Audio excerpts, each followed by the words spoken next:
Yeah, it's a great fortune. It's a great fortune for being on this platform. और मैं आप सभी रूप अनुग्रह विद्यापीठ के आयोजकों का अ, हृदय से आभार व्यक्त करता हूँ। आपने मुझे ये चांस दिया। और आज का विषय जीव गोस्वामी जी के विषय में बोलना ये कोई साधारण नहीं है। I was feeling very embarrassed और अपने को अयोग्य पा रहा हूँ, बहुत ही अयोग्य पा रहा हूँ श्री जीव गोस्वामी जी के विषय में बोलने में। लेकिन आप लोगों की आज्ञा हुई है और गुरु महाराज से भी अभी आशीर्वाद लिया है, उन्हीं के कॉन्फ्रेंस रूम से बोल रहा हूँ। तो with his grace and with his blessings I'll try to say something in glorification of Srila Jiva Goswami. ओम अज्ञानतिमिरान्धस्य ज्ञानाञ्जनशलाकया चक्षुरुन्मिलितं येन तस्मै श्रीगुरुवे नमः। श्रीचैतन्यमनोभीष्टं स्थापितं येन भूतले स्वयं रूप कदा मह्यं ददाति सुपदान्तिकम्। वन्देऽहं श्रीगुरो श्रीयुतपदकमलं श्रीगुरुन् वैष्णवांश्च श्रीरूपं साग्रजातं सहगण रघुनाथान्वितं तं सजीवं साद्वैतं सावधूतं परिजनसहितं कृष्ण चैतन्य देवं श्रीराधा कृष्ण पादान् सहगण ललिता श्रीविशाखान्वितांश्च नमो विष्णुपादाय कृष्ण प्रेष्ठाय भूतले श्रीमते भक्तिवेदांत स्वामिन् इति नामिने। नमस्ते सारस्वते देवे गौरवाणी प्रचारिणे निर्विशेष शून्यवादी पाश्चात्य देश तारिणे। जय श्री कृष्ण चैतन्य प्रभु नित्यानंद श्री अद्वैत गदाधरा शिवासादि गौर भक्त वृंदा। हरे कृष्णा कृष्ण कृष्ण हरे हरे, हरे राम राम राम हरे हरे। मूकं करोति वाचालं पंगुं लंघयते गिरिं यत्कृपातमहं वन्दे श्रीगुरुं दीनतारिणं परमानन्दमाधवं श्री चैतन्य ईश्वरम्। सर्वप्रथम हम लोग श्रीनिवास आचार्य के द्वारा लिखित षड गोस्वामी अष्टकम में से कुछ एक दो श्लोक पढ़ेंगे षड गोस्वामी वृंद के आशीर्वाद को प्राप्त करने हेतु। और इन षड गोस्वामी अष्टकम में हम इन षड गोस्वामियों के जीवन चरित्र के एक संक्षिप्त झांकी प्राप्त कर सकते हैं। आप सबसे निवेदन है, अगर वीडियो ऑन करेंगे अपना तो लगेगा कि आप सब गंभीरता पूर्वक क्लास में बैठे हो, अन्यथा वीडियो ऑफ करने का अर्थ होता है कि you have something else important to do, इसलिए आप अपने को प्रत्यक्ष दिखाना नहीं चाहते हो। तो निवेदन है सभी भक्तों से, यदि वीडियो ऑन करेंगे तो that would be really good. हम लोग आज बहुत इंपॉर्टेंट विषय पे चर्चा कर रहे हैं। इन गोस्वामी वृंद की जीवनी से हम लोगों को बहुत कुछ सीखने को मिलता है और हमारा जो भक्तिमय जीवन है ये इन षट गोस्वामियों वृंद की देन है। इन गोस्वामियों के द्वारा किस प्रकार से गौड़ीय वैष्णव परंपरा की शिक्षाएं अनेकानेक आचार्यों के माध्यम से होते हुए हमको हमारे founder Acharya his divine grace Shri Bhaktivedanta Swami Prabhupada के द्वारा प्राप्त हुई है। तो ये शिक्षाएं हम लोग यदि अपने जीवन में गंभीरता पूर्वक अनुपालन करेंगे तभी हम न केवल अपने जीवन को कृतार्थ करेंगे अपितु हम आगे आने वाली भावी पीढ़ियों को भी as it is Srila Jiva Goswami और षड गोस्वामियों की शिक्षाओं को यथावत आगे हम बढ़ा सकेंगे, आगे आने वाली जनरेशन्स को पास ऑन कर सकेंगे। इसलिए बहुत गंभीरता का विषय है ये। मेरा निवेदन आप सभी से इसको बहुत गंभीरता से ही आप सुने। तो कृष्णोत्कीर्तन गान नर्तन परो प्रेमामृतांबो निधि धीरा धीर जना प्रिय प्रिय करो निर्मत्सरो पूजितो श्री चैतन्य कृपा भरो भुवि भुवो भारावहंतारको वंदे रूप सनातन रघुयुगो श्री जीव गोपाल को नाना शास्त्र विचारणैक निपुणो सद्धर्म संस्थापको लोकानां हितकारिणो त्रिभुवने मान्यो शरण्याकरो राधा कृष्ण पदारविंद भजना नंदेन मत्तालिको वंदे रूप सनातनो रघुयुगो श्री जीव गोपाल को।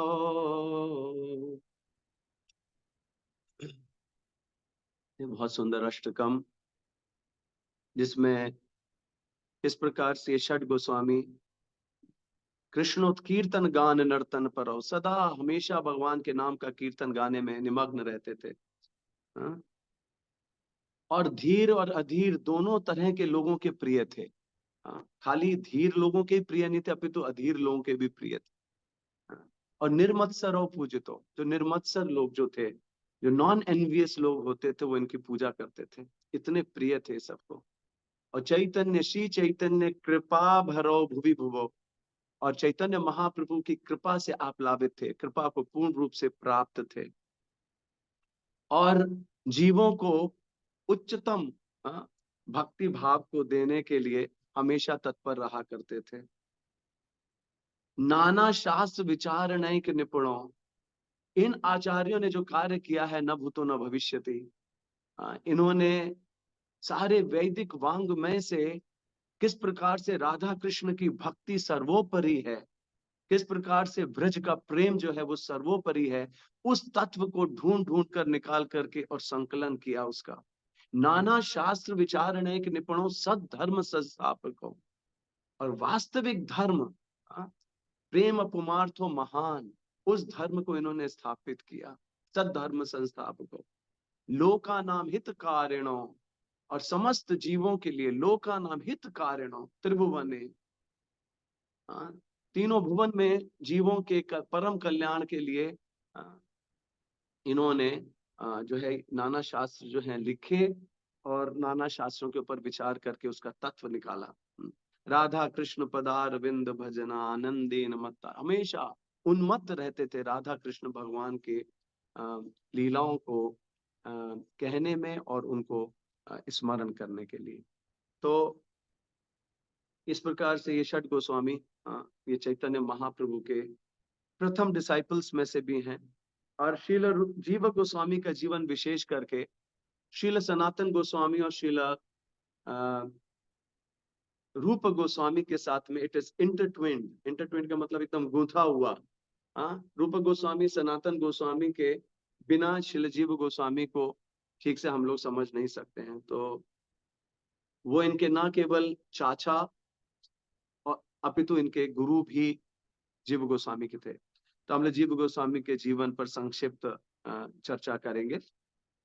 तो शील जीव गोस्वामी का वर्णन नरहरि चक्रवर्ती ठाकुर के द्वारा लिखित भक्ति रत्नाकर से प्राप्त होता है। तो इनकी वास्तविक जन्म तिथि के विषय में थोड़ा सा डिस्प्यूट है, परंतु उसका अनुमान इससे लगाया जा सकता है कि जब श्री कृष्ण चैतन्य महाप्रभु, आप सबको पता है, राम के लिए गए थे, रूप गोस्वामी और सनातन गोस्वामी का जब उनको पत्र प्राप्त हुआ था और चैतन्य महाप्रभु उनसे मिलने के लिए राम के लिए गए थे, तो उस समय तीनों भाई महाप्रभु से एकांत स्थान में मिले थे। और तब ये शीलजीव गोस्वामी अपनी माँ की गोद में थे।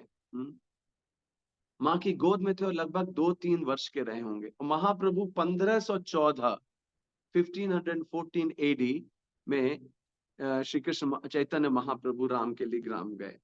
तो इससे हम लोग अनुमान लगा सकते हैं कि शीलजीव गोस्वामी का जन्म लगभग 1511 या 1512 के आसपास हुआ होगा। इनको निश्चित रूप से एक दीर्घ आयु प्राप्त हुई, और असंशय रूप से ये कहा जा सकता है कि ये गौड़ीय वैष्णव परंपरा में जो भक्ति का दर्शन है उसके आधार स्तंभ के रूप में ये जाने जाते हैं। क्योंकि जो जिम्मेदारी है, जो इन्होंने अपने कंधों पर भार लिया गौड़ीय वैष्णव परंपरा को का संवर्धन करने के लिए, संरक्षण करने के लिए, और नाना प्रकार की इन्होंने जो रिस्पॉन्सिबिलिटी है, जिम्मेदारी ली थी इस गौड़ीय वैष्णव परंपरा को प्रचार प्रसार करने के लिए, वो अतुलनीय है। उसके विषय में अब हम लोग जब चर्चा करेंगे तो आप खुद देखेंगे कि किसी एक व्यक्ति के लिए इतना कार्य एक जीवन में कर पाना शायद ये संभव नहीं है। तो श्रील नरहरि चक्रवर्ती भक्ति रत्नाकर में लिखते हैं कि जब श्री कृष्ण चैतन्य महाप्रभु आए रामकेली में, तो आपको पता है रूप गोस्वामी और सनातन गोस्वामी दोनों अपने मुंह में घास का गुच्छा रख के अपने को पशुवत दिखाने के लिए, क्योंकि ये तीनों भाई नवाब हुसैन शाह के यहाँ बड़ी ऊंची ऊंची पोस्ट पर काम कर रहे थे, और इस दृष्टिकोण से इनको इतना प्रचुर मात्रा में धन संपत्ति प्राप्त थी कि they were multi millionaires of their time. और श्रील जीव गोस्वामी जो थे वो इकलौते वारिस कह लीजिए या वंशज कह लीजिए अपने इन तीनों पिता के और चाचा के। इनके पिता का नाम श्री वल्लभ या अनुपम जी भी कहा जाता था उनको, और श्री रूप गोस्वामी सनातन गोस्वामी इनके चाचा हुआ करते थे। तो इकलौते वारिस थे, और अरबों की संपत्ति उस टाइम में, जितनी संपत्ति इनके पास थी उसका विषय में हम लोग अनुमान भी नहीं लगा सकते हैं। तो जब महाप्रभु आए रामकेली में, तो अपनी माँ की गोद से कूद पड़े जैसे कोई बालक होता है। अभी हम लोग देखते हैं इस्कॉन के कई छोटे छोटे बच्चे बहुत ही भक्ति में एक उत्कृष्ट भाव लेकर के आ रहे हैं, और छोटेपन से 1-1.5 साल के बच्चे हैं, लेकिन वो कीर्तन भी कर रहे हैं, कूद कूद के लोगों को कीर्तन भी करवा रहे हैं। तो अपने माँ की गोद से कूद गए, और चैतन्य महाप्रभु जहाँ बैठे थे वहां दौड़ के चले गए, और छुप के पहले पेड़ के पीछे से देखते रहे कि यहाँ क्या हो रहा है, क्या वार्ता चल रही है। और लेकिन चैतन्य महाप्रभु से नहीं रहा गया, उन्होंने इसको अपने पास बुलाया, बालक को पास बुला के जब इन्होंने प्रणाम किया महाप्रभु को, तो महाप्रभु ने इनके सर पर अपना चरण कमल रखा और इनको आशीर्वाद दिया। और श्री रूप गोस्वामी से महाप्रभु बोले कि ये जीव जो है, ये तुम्हारे जाने के उपरांत, तुम्हारे रहते हुए और तुम्हारे जाने के उपरांत तुम्हारे जितने अपूर्ण कार्य रह जाएंगे, उन सबको ये जीव बहुत ही भली भांति रूप से उनका निष्पादन करेगा, उनको कंप्लीट करेगा, उनको पूर्ण करेगा, और ये तुम्हारी शिक्षाओं को आगे प्रचार प्रसार करने के लिए बहुत ही एम्पावर्ड रहेगा। इस तरह से महाप्रभु ने जीव गोस्वामी को अपनी कृपा से एकदम इनके ऊपर कृपा करी, ताकि ये भविष्य में आकर के बहुत बड़े बड़े कार्य कर सके। तो श्रील जीव गोस्वामी के पास इतनी संपत्ति थी, इतना वैभव था, इनके अंकल्स के द्वारा, इनके फादर के द्वारा जो नाम कमाया गया था, जो पोजीशन कमाई गई थी, अगर ये चाहते तो एक बहुत बड़े बिजनेसमैन हो सकते थे, या बहुत बड़ा कोई इंस्टीट्यूट खोल सकते थे, या बड़े गुरुकुल पाठशालाएं खोल सकते थे। परंतु इन्होंने ऐसा कुछ नहीं किया। इन्होंने अपने पिता और अपने चाचाओं से जो विरासत में प्राप्त किया वो था, एक तो उनका अभूतपूर्व रूप था। The beauty that he had was inherited from his family members, and the intelligence, the knowledge, philosophical understanding, जो दर्शन की अंडरस्टैंडिंग थी वो, तथा जो ज्ञान था वो इन्होंने अपने चाचाओं से, श्री रूप गोस्वामी, श्री सनातन गोस्वामी से प्राप्त किया। श्री रूप गोस्वामी और श्री सनातन गोस्वामी अपने समय के वास्तव में जैसे कि देवता होते हैं विद्या के, ज्ञान के, ऐसे देवताओं के रूप में जाने जाते थे, और उनकी वैदिक स्क्रिप्चर्स में बहुत ही डीप अंडरस्टैंडिंग थी, बहुत गहन उनका अध्ययन था। और श्रील जीव गोस्वामी भी जैसे जैसे बढ़ रहे थे, वैसे वैसे ये भी बहुत ही विद्वान, संस्कृत के बहुत विद्वान शिष्य के रूप में, विद्यार्थी के रूप में इनकी मेधा को देखने को मिलता था। ये अपने टीचर्स का, जो व्याकरण के टीचर्स होते थे, संस्कृत के टीचर्स होते थे, उनकी ये टेक्निकल मिस्टेक्स ढूंढ के उनको बताते थे कि गुरु जी आपने अभी जो बताया, इसको ये धातु में ये आपने थोड़ा सा गलत बताया था, ये एक्चुअल में ऐसा होना चाहिए था। तो इनकी कौशल और बुद्धि को देख करके इनके जो टीचर्स थे वो भी एकदम हतप्रभ रह जाते थे कि इतना किस प्रकार से इसके अंदर जो है, इतनी छोटी आयु में इसके अंदर ज्ञान है। तो हम लोग सब भगवत गीता में पढ़े, अनन्यास चिंतयन्तु माम ये जनः पर्युपासते तेषां नित्याभियुक्तानां योगक्षेम वहाम्यहम्। हाँ, तो भगवान जब देखते हैं किसी जीव के अंदर गंभीरतापूर्ण उसका प्रयास है, यदि वो गंभीर होता है और उसका एक सही दिशा में प्रयास होता है, तो भगवान क्या करते हैं, उस भक्त के तुणीर में ऐसे सारे बाण रख देते हैं जिससे कि वो पूरे संसार में एक प्रकार से विजय हासिल कर सकता है। योग क्षेम वहां में हम, तो भगवान ने जीव गोस्वामी को भी एक बहुत ही अतुलनीय कौशल और बुद्धि और ज्ञान और भक्तिमय दर्शन शास्त्रों का एक बहुत ही निपुण प्रणेता के रूप में ये भविष्य में स्थापित हुए। तो ना केवल ये, बल्कि जो इनकी माता थी वो इनको बहुत सारी स्टोरी सुनाया करती थी। इसको ध्यान से सुनिएगा, बड़ा मजेदार बात है, आनंददायक सुनने को मिलता है। बच्चे जैसे माता से स्टोरी सुनते हैं, तो ये भी माँ से जब स्टोरी सुना करते थे बचपन में, माँ के पास लेट करके माँ से माँ इनको स्टोरी सुनाती थी कि बताती थी भगवान कृष्ण ने ये किया, अब भगवान कृष्ण ही भगवान राम बन के आए। हाँ, तो ये बड़े ऐसे प्रश्न पूछ लेते थे माँ से कि माँ भी एकदम कहती थी नहीं मुझे इसका जवाब नहीं पता, कि मैया जब कृष्ण ही राम बन के आए थे तो कृष्ण ने तो बाएं हाथ की उंगली पर पूरा गोवर्धन पर्वत उठा लिया था, तो फिर अब उनको ये पुल बनाने के लिए बंदरों की आवश्यकता क्यों पड़ी? हाँ, अब बंदरों की उन्होंने क्यों आवश्यकता ली? वो तो गोवर्धन उठा सकते थे, तो वो तो खुद ही पुल बना सकते थे। हाँ, या फिर वो तो एक नरकासुर को मारकर उन्होंने 16,100 कन्याओं को छुड़वाया था और उन सबको पत्नी रूप में धारण किया था। तो यहाँ एक पत्नी को रावण ले गया, तो रावण को उन्होंने एकदम क्यों नहीं मार दिया? वो तो नरकासुर का वध कर। तो ऐसे प्रश्न पूछते थे कि माँ भी एकदम विचलित हो जाती थी, मुझे नहीं पता इसका प्रश्न। हाँ, तो एक बार लेटे हुए थे तो माँ से पूछने लगे।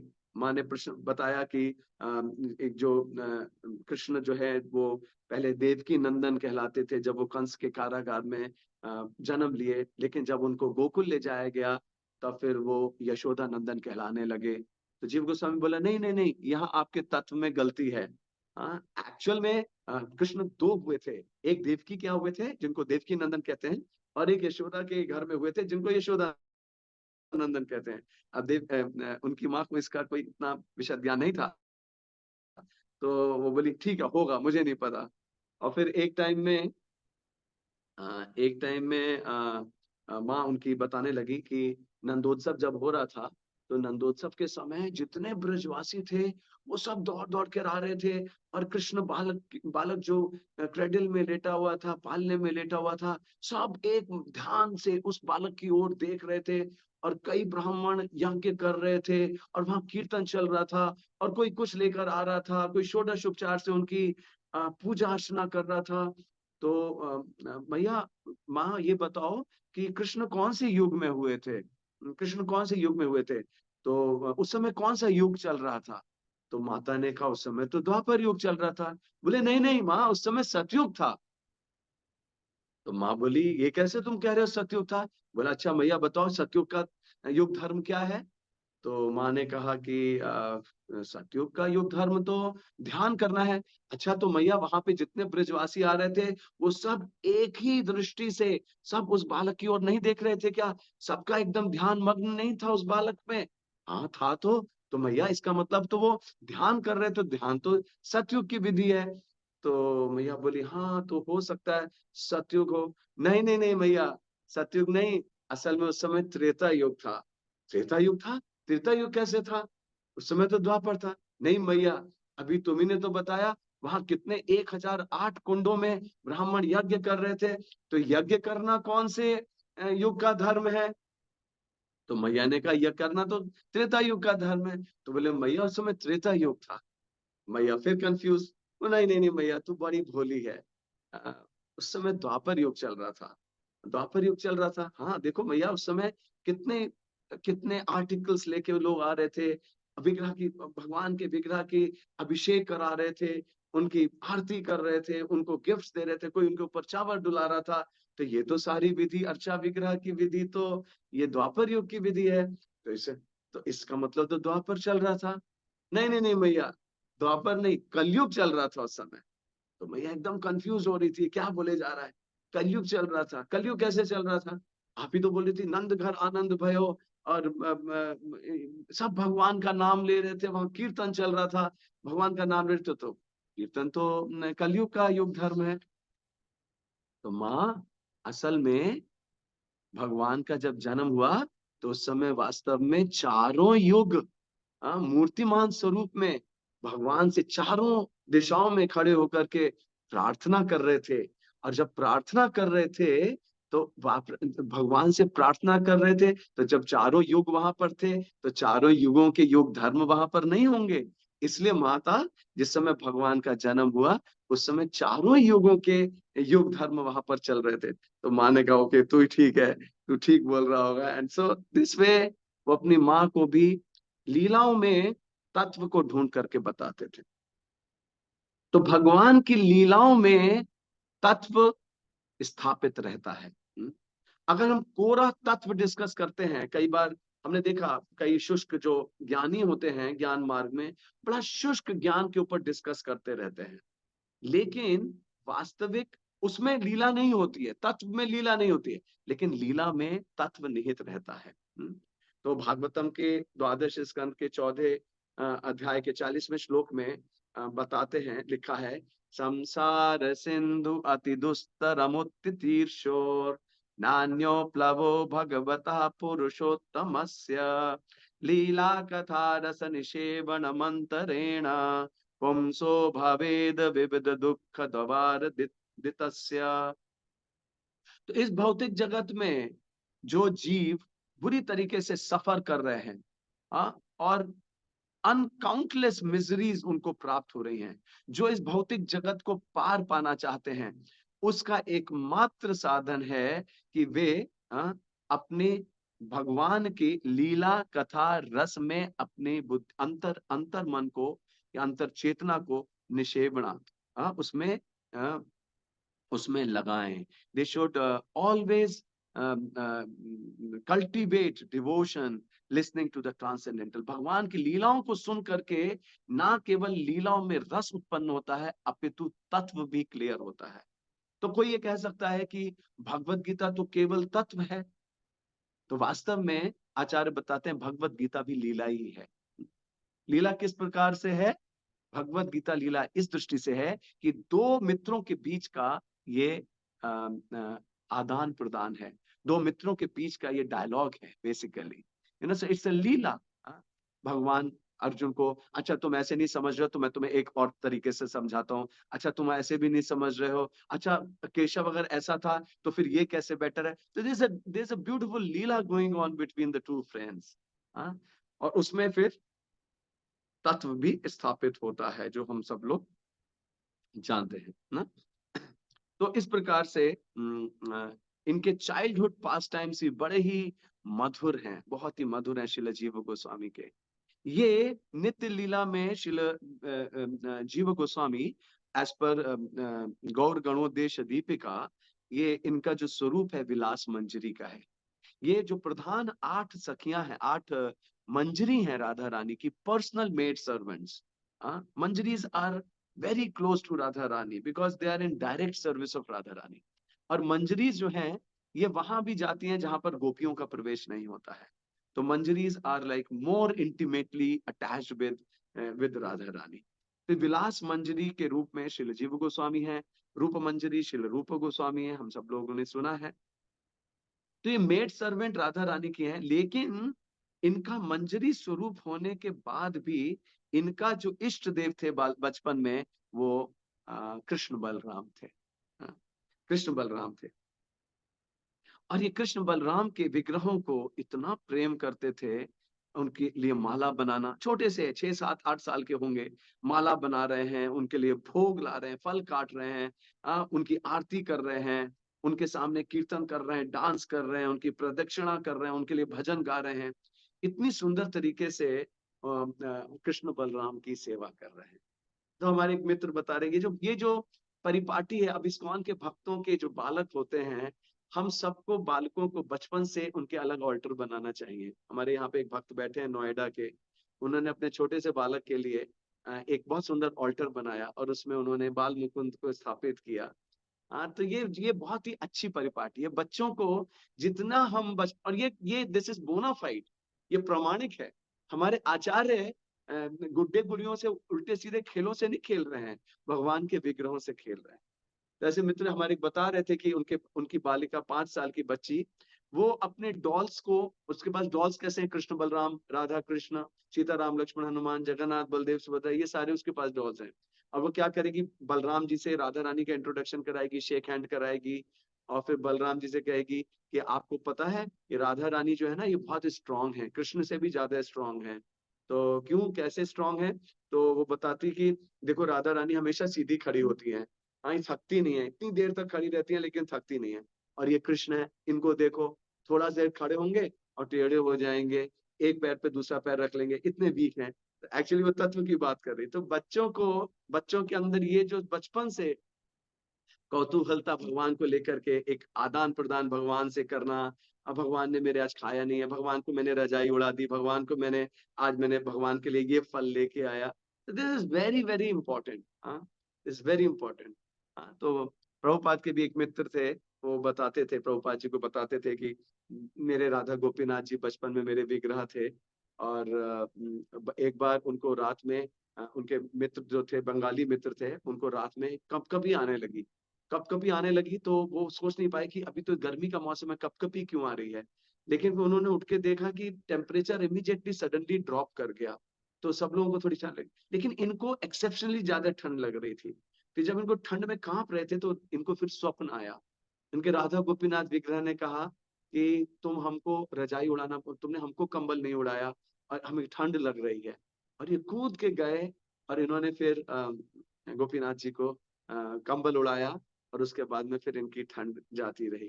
तो ये इन्होंने प्रभुपाद जी को, जब ये मिले प्रभुपाद जी से, जब प्रभुपाद जी विदेश से लौट करके आए, तब इन्होंने बताया, प्रभुपाद ने पूछा इनसे कि वो वाला बताओ, तुम बचपन में कैसे विग्रहों की सेवा किया करते थे। तो कहने का प्राय क्या है कि ये जो है बहुत पर्सनल डीटीज और पर्सनल इंटरेक्शंस जो विग्रहों के साथ होते हैं, ये बहुत इंपॉर्टेंट है। तो एक बार जीव गोस्वामी अपने कृष्ण बलराम के विग्रहों को सीने पर रख करके सोया करते थे, सीने पर रख करके सोते थे। और माँ हाथ हटा के विग्रहों को इधर उधर करती थी, तो फिर से खींच के हाथ विग्रहों को अपने सीने पे लगा लेते थे। 7-8 years old बॉय, है ना। हाँ, ग्रामर का निपुणता, ग्रामर में एकदम निपुण, टीचरों की भी गलतियां निकाल रहे हैं, माँ का करेक्शन कर रहे हैं, माँ को तत्व के ऊपर तत्व बता रहे हैं लीलाओं में से। हाँ, और इतनी बुद्धिमता, और कृष्ण बलराम से इतना प्रेम कर रहे हैं, कृष्ण बलराम। तो जब इस प्रकार से ये सो गए, एक दिन माँ ने उनके विग्रहों को छुपा दिया। कृष्ण बलराम कहाँ है, कृष्ण बलराम, मेरे कृष्ण बलराम का है, कृष्ण बलराम का है। रोने लगे, जोर जोर से रोने लगे। वो माँ से देखा नहीं गया, ओ बाप रे, इतना प्रेम कृष्ण बलराम से। तो माँ ने इनके विग्रह वापस किए।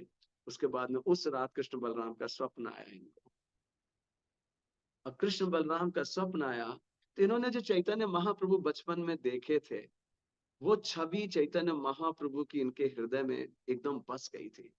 और ये बहुत उस छवि को सोच सोच करके कई बार रोते थे, कई बार उसका स्मरण करते थे, अपनी माँ को बताते थे, कब मिलेंगे दोबारा, कब मिलेंगे।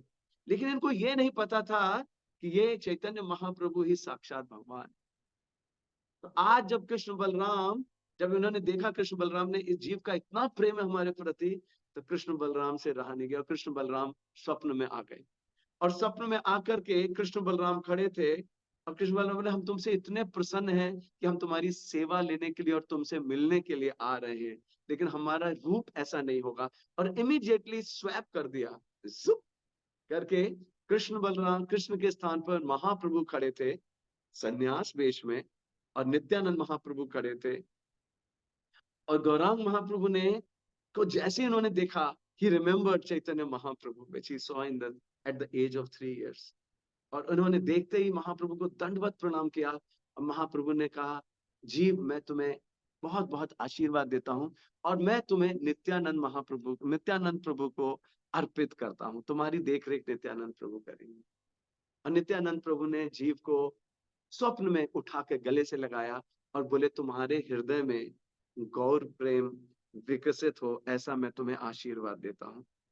अब जैसे इनकी निद्रा टूटी, अगले दिन ये कृष्ण बलराम करने की जगह गौरांगा नित्यानंदा, गौरांगा नित्यानंदा, गौरांगा नित्यानंद ऐसे कर करके जोर जोर से चीख चीख के नाचने लगे, जोर जोर से आर्त भाव से एकदम। इतना इंटेंस इनके अंदर डिटैचमेंट हो गया। क्यों? क्योंकि इन्होंने महाप्रभु के स्वरूप को देखा, सन्यासी वेश को देखा। माय डियर डिवोटीज, जब हम लोग भक्तों के वैराग्य को देखते हैं, और इन्होंने तो साक्षात भगवान के वैराग्य को देखा। हाँ, बाहर भगवान जिनके विषय में कहा जाता है वैराग्य विद्या निज भक्ति योगा, शिक्षार्थम एक पुरुष पुराण, श्री कृष्ण चैतन्य शरीर धारी, कृपाम बुधिर यस्तम अहम प्रपद्ये। साक्षात भगवान चैतन्य महाप्रभु जो वैराग्य की विद्या देने के लिए आए थे। तो उनको देखने के बाद जब वे सुबह उठे, इनके हृदय में वैराग्य इतना उमड़ने लगा। इन माँ से बोले, माँ कौन सा दिन आएगा जब मैं ये सारा घर बार छोड़ करके और महाप्रभु के चरणों में सेवा के लिए जाऊंगा, मैं नवद्वीप जाऊंगा, मैं नित्यानंद महाप्रभु से मिलूंगा। When will that day come? कब वो दिन आएगा? इस प्रकार से ये माँ से, और रोते थे, माँ से मिलकर के रोते थे, माँ कब वो दिन आएगा जब मैं महाप्रभु को दोबारा देखूंगा। और इनके पिता का अब तक निधन हो चुका था। इनके फादर बहुत कम छोटी आयु के थे जब उनका शरीर छूट गया था, और अब लगभग ये 10 साल के थे और इनकी माँ का शरीर भी छूट गया। जिस प्रकार से नारद मुनि का हम लोग सुनते हैं, जब वो दासी पुत्र थे तब उनकी माँ का जब शरीर छूटा तो माँ को उन्होंने कुटिया के साथ ही अंत्येष्टि कर दी, और उसके बाद में ये जैसा भक्ति वेदांतों से ज्ञान प्राप्त हुआ था, भगवान को ढूंढने के लिए चल दी। ऐसे ही नित्यानंद महाप्रभु का जैसे ही माँ का देहावसान हुआ, तत्काल इन्होंने वृंदावन धाम की ओर नहीं गए। इनको पता था इनके चाचा कहाँ रहते हैं, लेकिन वृंदावन नहीं गए। इनका गौरांग महाप्रभु के प्रति इतना तीव्र लगाव, इतनी उत्कंठा थी उनसे मिलने के लिए कि ये नवद्वीप धाम में चले गए। Now we will discuss Srila Jiva Goswami इन नवद्वीप।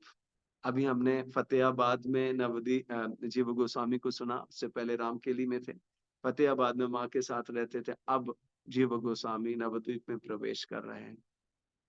जब ये नवद्वीप पहुंचे, इसकी भी पूरी यात्रा बड़ा सुंदर विवरण भक्ति रत्नाकर में नरहरि चक्रवर्ती पाद के द्वारा दिया हुआ है। तो जब ये नवद्वीप पहुंचे और इनको पता चला नवद्वीप धाम में कल ही खरदाह से कौन आए हैं? नित्यानंद महाप्रभु आए हैं। हाँ, और ये पूरा रास्ते नित्यानंद महाप्रभु का वही स्वरूप जो उन्होंने स्वप्न में देखा था, उसका चिंतन करते हुए आ रहे थे। और जब ये पहुंचे वहां तो इन्हें पता चला कल ही नित्यानंद महाप्रभु करदहा से आए हैं और श्रीवास पंडित के यहाँ रुके हुए हैं। जब जीव गोस्वामी ने श्रीवास पंडित के घर का दरवाजा खटखटाया और श्रीवास पंडित ने दरवाजा खोला, और उस समय सामने इन्होंने नित्यानंद महाप्रभु को देखा। निताई निताई निताई निताई निताई करके दौड़े और धड़ाम से धरती पर गिरे नित्यानंद महाप्रभु को देखकर। और नित्यानंद महाप्रभु के रूप का वहां पे वर्णन है। ऐसे सुंदर कमल सदृश आंखें, गौर वर्ण नीलांबर धारण किए हुए, जैसा रूप स्वप्न में देखे थे एज इट इज नित्यानंद महाप्रभु इनको सामने देखे मिले। और नित्यानंद महाप्रभु ने इनको उठाकर अपने गले से लगाया और फिर बोले कि मैं तुम्हें आशीर्वाद देता हूं कि तुम्हें गौर प्रेम तुम्हारे हृदय में अभिभूत हो, गौर प्रेम तुम्हें तुम्हें प्राप्त हो। जीव गोस्वामी ने कहा यही तो आपने मुझसे कहा था उस स्वप्न में भी। नित्यानंद प्रभु ने उसका हाथ लिया और बोले, हाथ पकड़ के बोले, अब मैं तुम्हें ले चलता हूँ जहां से ये गौर प्रेम उदित होता है, उस स्थान पे मैं तुमको ले चलता हूँ। श्रीवास पंडित ने उनको आशीर्वाद दिया, गले से लगाया। 10 वर्ष का बालक, 10 वर्ष का बालक जीव गोस्वामी। और जब महाप्रभु के और ये नित्यानंद महाप्रभु श्री जीव गोस्वामी का हाथ पकड़ करके और शची माता के घर ले गए, योग पीठ ले गए। वहां पे ईशान जो महाप्रभु के घर में मेट के रूप में थे, उनका आशीर्वाद, उनके चरण में दंडवत प्रणाम करवाया, उनसे आशीर्वाद दिलाया। उसके बाद में शची माता हाथ पकड़ करके शची माता के पास लेकर के आए और बोले कि परम भगवान, the supreme personality of God head, Shri Krishna Gaurang के रूप में जन्म लिए हैं, गौरांग के रूप में अवतरित हुए हैं। और गौरांग महाप्रभु ये शची माता के गर्भ से प्रकट हुए हैं। शची माता को दंडवत प्रणाम करो। और शची माता को जैसे ही दंडवत प्रणाम किया, शची माता का वात्सल्य हृदय से उमड़ने लगा और उन्होंने जीव गोस्वामी का आलिंगन किया और अपना हाथ जीव गोस्वामी के सर पर रख करके, मैं तुम्हें अपना सारे वात्सल्य आ, को दे करके तुम्हें एम्पावर करती हूँ, तुमको तुम्हारे अंदर शक्ति का संचार करती हूँ कि तुम्हें एक ऐसे इंस्ट्रूमेंट की तरह, यंत्र की तरह भगवान इस्तेमाल करें। इस हरि नाम संकीर्तन को, संकीर्तन मूवमेंट जो है, इसको पूरे विश्व में प्रचार करने के लिए तुम्हें शक्ति संचारित हो, ऐसी मेरी ऐसी मेरी प्रार्थना है और मेरा आशीर्वाद है। और तुम चैतन्य महाप्रभु की जैसी आज्ञा है, जैसी उनकी इच्छा है, उसके अनुरूप ही तुम इस हरि नाम संकीर्तन आंदोलन का पूरा प्रचार प्रसार करो, ऐसा मेरा आशीर्वाद तुम्हारे साथ है। जस्ट इमेजिन 10 वर्ष के जीव गोस्वामी, कृष्ण बलराम का प्रेम, गौर निताई का स्वप्न में आना, इतनी डीप फिलोसॉफिकल अंडरस्टैंडिंग, ग्रामर, माता के से गर्भ से भगवान के विषय में लीला कथाएं सुनना, हाई एरिस्टोक्रेटिक फैमिली, अरबों खरबों की संपत्ति, और ऐसे पिता, ऐसे चाचा, अंकल्स का उनको संग मिलना, तो ये सब उनको 10 वर्ष की आयु तक प्राप्त हुआ। ये हमारे आचार्य हैं, ये हमारे आचार्य हैं। हम लोगों के लिए बहुत ही, यही वास्तव में हमारी जो सत्य अभिमान है, मिथ्या अहंकार जो हम छोड़ने की बात करते हैं, वो छूटेगा कैसे? वो तभी छूटेगा जब हम इनके ऊपर अभिमान करना शुरू करेंगे, हम अपने आचार्यों के ऊपर अभिमान करना शुरू करेंगे। और श्रील जीव गोस्वामी 10 वर्ष की अवस्था में उनको साक्षात भगवान का आलिंगन प्राप्त हुआ, साक्षात भगवान के चरणों का स्पर्श प्राप्त हुआ। कृष्ण बलराम का इतना अगाध प्रेम था, इस प्रकार से इतने बड़े व्याकरण के पंडित थे। तो इस प्रकार से हम देखते हैं हमारे 4 गोस्वामी जो थे, रघुनाथ भट्ट गोस्वामी, गोपाल भट्ट गोस्वामी, रघुनाथ दास गोस्वामी और श्रील जीव गोस्वामी, इनको बाल्यकाल से ही साधु संग प्राप्त हुआ। तो माय डियर डिवोटीज, ये आप सभी का, जो माता पिता है जिनके छोटे बालक हैं, ये आप सबका ये धर्म है कि अपने बच्चों के लिए बहुत अच्छा एसोसिएशन आप अरेंज करो। बच्चों को अच्छे भक्तों के एसोसिएशन में ले जाओ, जिससे कि इनके बालपन में, इनके मानसिक पटल पे ऐसी छाप छोड़ दो आप भक्ति की, कि जब ये युवा अवस्था में जाएं, प्रौढ़ावस्था में जाएं, तब ये अच्छी तरह से भक्ति के सिद्धांतों को पालन कर सकें। तो अब तुम नवदीप धाम आ गए हो जीव, तो मैं तुमको नवदीप धाम की परिक्रमा कराने ले जाता हूँ। अब नित्यानंद महाप्रभु जो हैं, जीव गोस्वामी के साथ नवदीप मंडल की परिक्रमा करते हैं। 7:43 हो गया है। Okay fine, we have still some time. तो नवदीप धाम महात्म्य में श्रील भक्ति विनोद ठाकुर प्रभुपाद ने श्रील जीव गोस्वामी की नित्यानंद महाप्रभु के साथ ब्रज मंडल नवद्वीप मंडल परिक्रमा की पूरी झांकी प्रस्तुत की है, पूरा विवरण दिया है।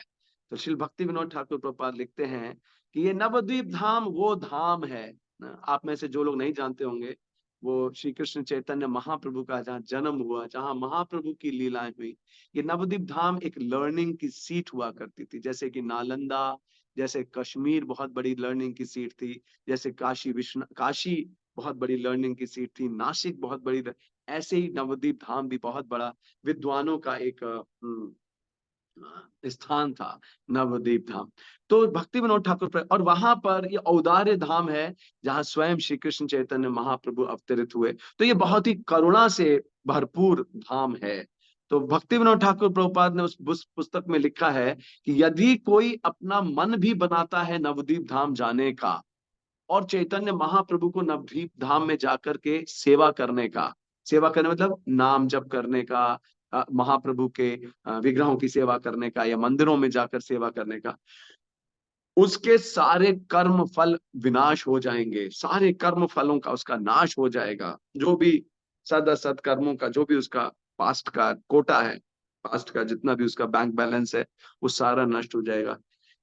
अगर वो वहां नहीं जाता है, केवल संकल्प भी करके रह जाता है, तब भी नवद्वीप धाम इतना औदार्य है, इतना मैग्नानिमस है, कि वो इस प्रकार से फिर उसी पुस्तक में ये सब नवदीप धाम की महिमा नित्यानंद महाप्रभु जीव गोस्वामी को बता रहे हैं। बालक जीव, 10-11 साल का जीव, आप बताते हैं कि जीव तुम्हें पता है इस धाम में शिव जी भी स्थापित हैं, सीमंत द्वीप है, यहाँ रुद्र द्वीप है, यहाँ शिव जी भी स्थापित है, और शिव जी का त्रिशूल मालूम है क्या दिखाता है?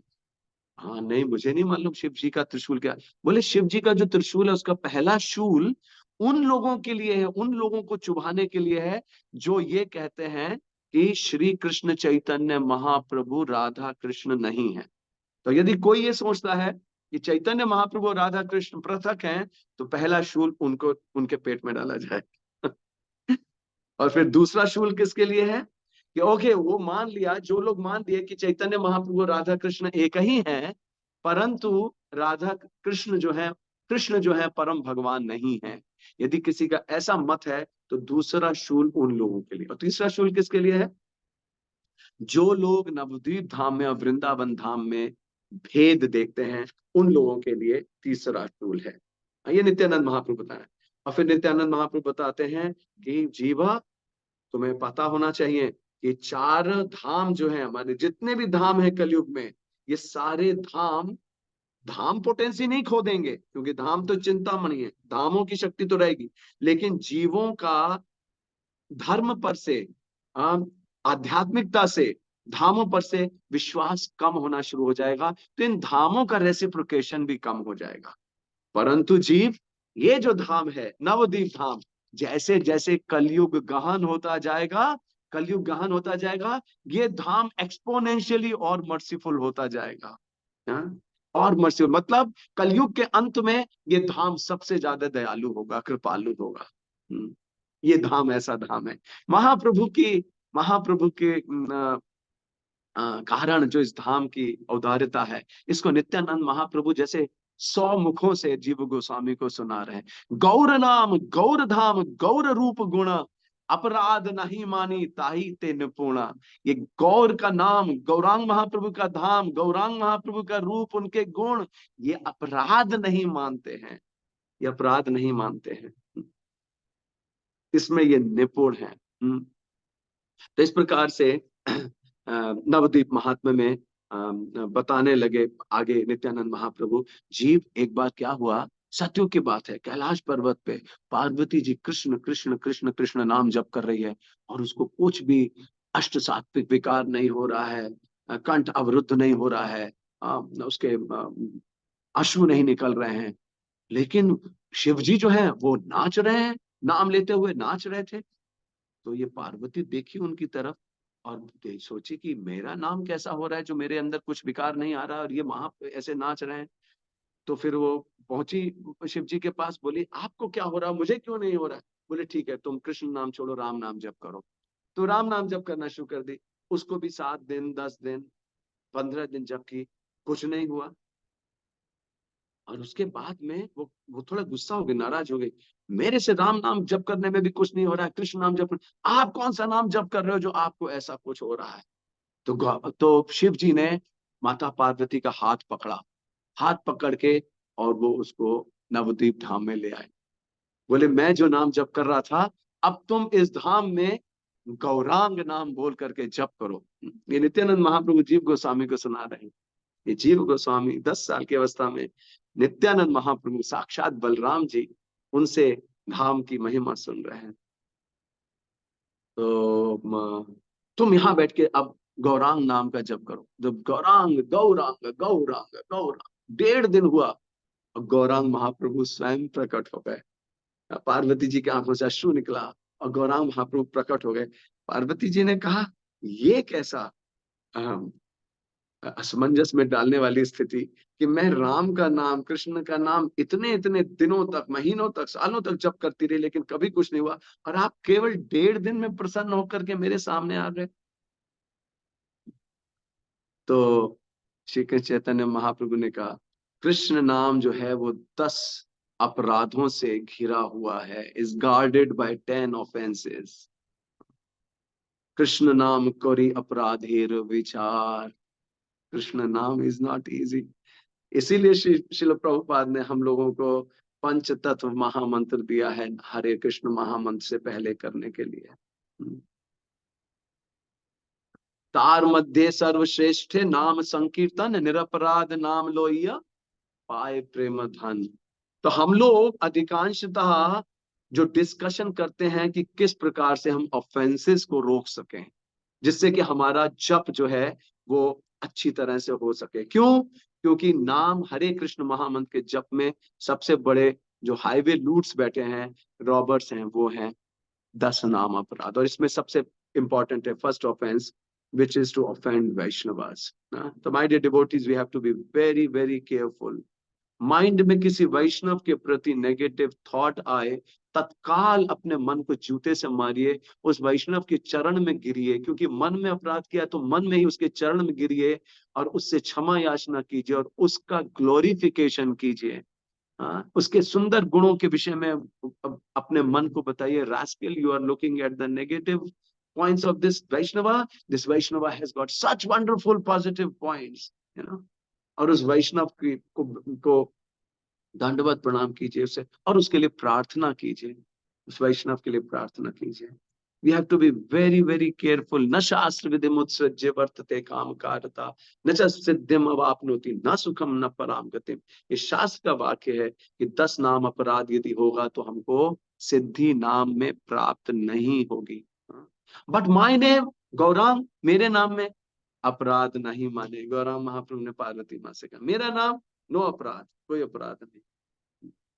जब मैं सोच रहा था कि हम लोगों को एक गौरांग गौरांग गौरांग गौरांग गौरांग गौरांग ऐसी माला जप करनी चाहिए। मैं विठल विठल नाम की कर रहा था, बड़ा आनंद आ रहा था, लेकिन लगा गौरांग महाप्रभु के नाम की भी हम लोग को माला जप करनी चाहिए। गौरांग साक्षात भगवान राधा कृष्ण।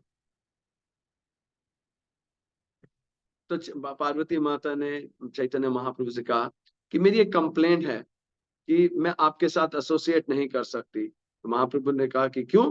अरे आपके श्री कृष्णदास कविराज गोस्वामी ने नहीं लिख दिया, कृष्ण सूर्य सम माया है अंधकार, जहां कृष्ण तहां नहीं माया अधिकार। कृष्णदास कविराज मतलब कृष्णदास मतलब इटर्नल चैतन्य चरितामृत में ये बात लिखी हुई है कि कृष्ण सूर्य सम माया है अंधकार, जहां कृष्ण तहां नहीं माया अधिकार। और मैं तो माया देवी हूँ। तो चैतन्य महाप्रभु ने कोई बात नहीं, मेरे भक्तों का तुम संग कर सकती हो। माया देवी बोली नहीं नहीं नहीं, आपके भक्त भी जब मेरा संग करने के लिए आते हैं या मुझे संग देने के लिए आते हैं तो उनको पीछे से कोई भक्त रोक लेता है। जीव जागो गौरा चांद बोले, कोता निद्रा जाओ माया पिशाची रखो। मुझे पिशाची कह के भगा देते हैं। तो महाप्रभु ने कहा नहीं नहीं, आपसे मैं बहुत प्रसन्न हूँ, आप मुझसे मांगो, क्या मांगना चाहती हो, मुझे आपके चरणों की रज दीजिए। तो भगवान ने नित्यानंद महाप्रभु जी को समझता है कि गौरांग महाप्रभु ने अपने चरणों की रज लेके और पार्वती जी की मांग में उस रज को लगाया। और सीमंत, सीमंत कहते हैं मांग, मांग जो होती है माताओं की जो मांग होती है। और फिर महाप्रभु की अन्य लीला बताने लगे जीव गोस्वामी को कि कैसे एक वासुदेव विप्र था सतयुग में, जो कि वराहदेव का बहुत ही अच्छा भक्त था, और वो वराहदेव के रिमेम्बर करते समय, उनका स्मरण करते हुए रोने लगता था, लोटने लगता था, उसके अश्रु निकल आते थे। इस प्रकार से वासुदेव विप्र जोर जोर से रोता था भगवान के चरणों की रस प्राप्त करने के लिए। तो एक बार वराहदेव प्रकट हो गए और उससे बोले कि मैं कलयुग में नवद्वीप के पास एक कोला द्वीप है, नवद्वीप में कोला द्वीप नाम का एक द्वीप है, उस पे मैं चैतन्य महाप्रभु के रूप में आऊंगा और तुम भी वहां पर आओगे। तब मैं तुम्हारी ये इच्छा पूरी करूंगा। तो कोला द्वीप में फिर चैतन्य महाप्रभु ने जब महाप्रकाश की लीला थी तो इस अपना वराह रूप दिखाया और इस भक्त को, जो कि इनकारनेशन था वासुदेव विप्र का, उसको बुला करके अपना ये विराट रूप दिखाया और अपने चरणों का उसको आशीर्वाद दिया। भगवान रामचंद्र, नित्यानंद महाप्रभु जीव गोस्वामी बता रहे, भगवान रामचंद्र भी माता जानकी को जब रावण से छुड़ाए तो उसके बाद में माता जानकी को लेकर नवद्वीप आए और यहाँ आकर के वो थोड़े सीरियस हो गए और उन्होंने माता जानकी से कहा कि इस अवतार में मैं तुमसे मिला पहले जब मैंने धनुष तोड़ा, फिर हम सेपरेट हो गए जब रावण तुम्हें ले गया, अब हम दोबारा से मिल गए द्वापर युग में। और इसके बाद हम फिर बिछड़ जाएंगे। ये तो नहीं बोले आगे बिछड़ जाएंगे, फिर बोले द्वापर युग में हम लोग सेपरेटेड रहेंगे बहुत लंबे काल तक, तुम वृंदावन में रहोगी और मैं रही, और मैं और फिर हम कुरुक्षेत्र में मिले, ऐसे भगवान उनको अपने। लेकिन अब जो कलयुग में मैं जब आऊंगा तो मैं संन्यास धारण करूंगा, और फिर this is not very happy, and भगवान थोड़े से गंभीर हो गए थे कहते हुए। तो ये परिक्रमा का पूरा इस प्रकार से नवद्वीप मंडल की परिक्रमा की। नवद्वीप मंडल परिक्रमा करने के बाद में जीव गोस्वामी ने कहा, हृदय में एकदम उत्कंठा थी, ऐसे नित्यानंद महाप्रभु मिल गए लेकिन चैतन्य महाप्रभु भी नहीं मिले हैं। तो बोले हम जगन्नाथपुरी भी चलें, निताई हम जगन्नाथपुरी चलें, मुझे जैसे आपने यहाँ के स्थान दिखाए मुझे जगन्नाथपुरी के भी स्थान दिखाएं। तो जीव गोस्वामी निताई ने कहा, नहीं, अब तुम्हें अपना आगे का कार्य संभालना है। अब तुम जल्दी से जल्दी जाकर के अपने चाचा रूप और सनातन गोस्वामी को मिलो और उनके लेखन के कार्य में उनको मदद करो, और मैं तुम्हें आशीर्वाद देता हूं। अब तुम यहाँ से वाराणसी जाओ, और वाराणसी में, काशी में मधुसूदन वाचस्पति जो कि सार्वभौम भट्टाचार्य के शिष्य हैं, तुम उनसे जाकर के वैदिक व्याकरण, वैदिक शास्त्रों का अच्छे से अध्ययन करो, और सारे वैदिक शास्त्रों का जो कंक्लूजन है, जो वैष्णव पर्सपेक्टिव है, उसको वहां से निकालो, और उसके बाद में वृंदावन की यात्रा करो, जहां आप जाकर के अपने रूप गोस्वामी और सनातन गोस्वामी को तुम एक बार। नित्यानंद महाप्रभु ने कहा, नहीं नहीं नहीं नहीं, एक बार चैतन्य महाप्रभु से मिलवा दीजिए। ये होता है शिष्य, ये होता है अनुगत्य। This is real following in the footsteps.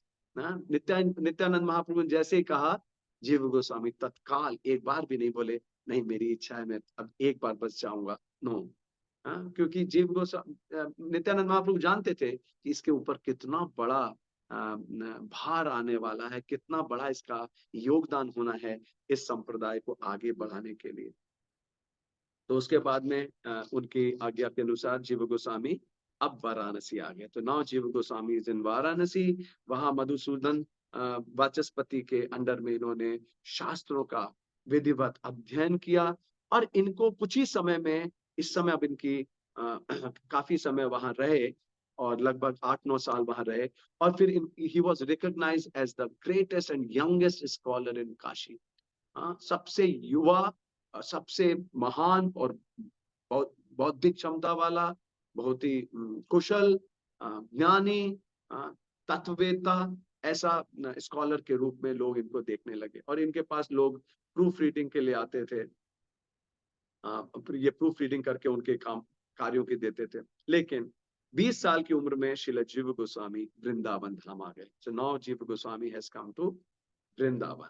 अब 20 साल की अवस्था से जब तक ये गए नहीं, 1608, 1511, 12 में इनका जन्म हुआ, up to 1608 which is nearly 90 plus years का इनका जीवन था, जिसमें 20 साल के बाद अब ये वृंदावन में प्रवेश कर रहे हैं। जैसे वृंदावन में पहुंचे, आप सोच नहीं सकते इनका कैसा रिसेप्शन हुआ। क्यों? क्योंकि एक तो बिल्कुल युवा थे, और वहां पर जितने भी इनके चाचा काका जितने भी थे, रूप गोस्वामी सनातन, सभी इनसे 25-30 वर्ष बड़े ही थे।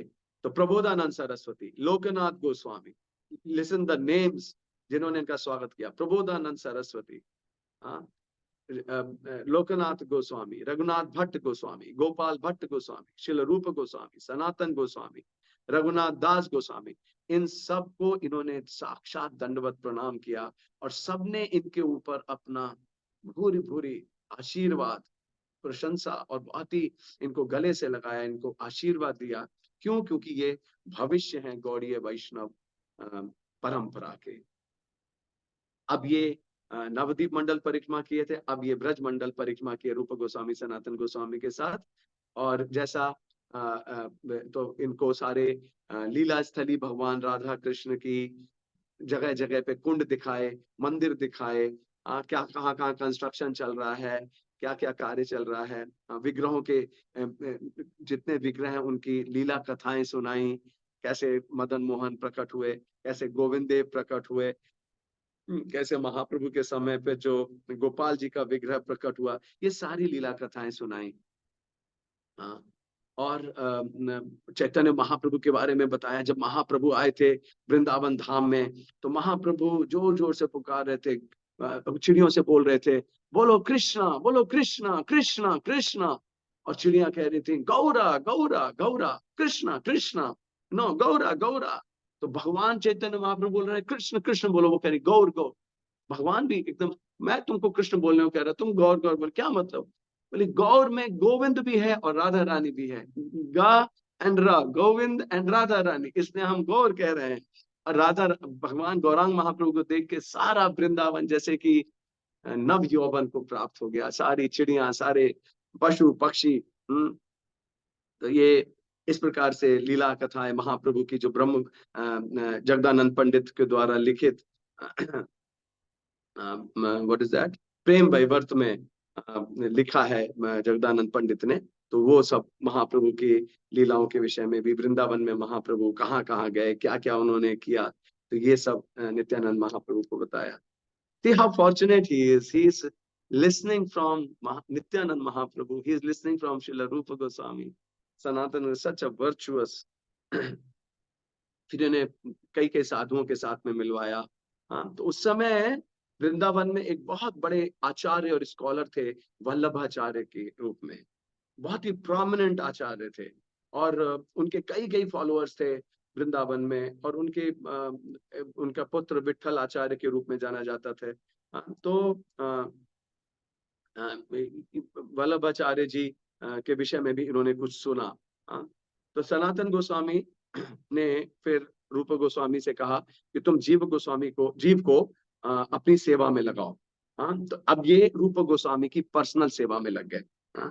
चाचा भले ही थे, लेकिन ये पूरी तरह से एक शिष्य के रूप में माधुकरी करने जाते थे उनके लिए जल यमुना से भर करके लेके आते थे, उनके क्लीनिंग करते थे, गोविंद देव जी की सेवा के लिए सारी तैयारी करते थे। Very as a menial servant, such a scholarly, Madhusudan Vachaspati के साथ में पूरे काशी में जिसने अपना नाम कमाया हो, अब वृंदावन में आकर के he is doing all menial services. और ऐसा मूड इन्होंने, जीव गोस्वामी अतुलनीय, एकदम बहुत ही सुंदर तरह सेवा करने लगे। और 1 साल तक पूरी सेवा करने के बाद में श्रील रूप गोस्वामी को सनातन गोस्वामी ने कहा कि तुम इसको अपने शिष्य के रूप में स्वीकार करो और इसको दीक्षा दो। तो जब दीक्षा प्राप्त हुई तो श्रील जीव गोस्वामी ने लिखा, बताया भी कि एक आध्यात्मिक गुरु को बहुत ही माइन्यूटली और केयरफुली चेक करना चाहिए कि उसका शिष्य दीक्षा देने योग्य है या नहीं।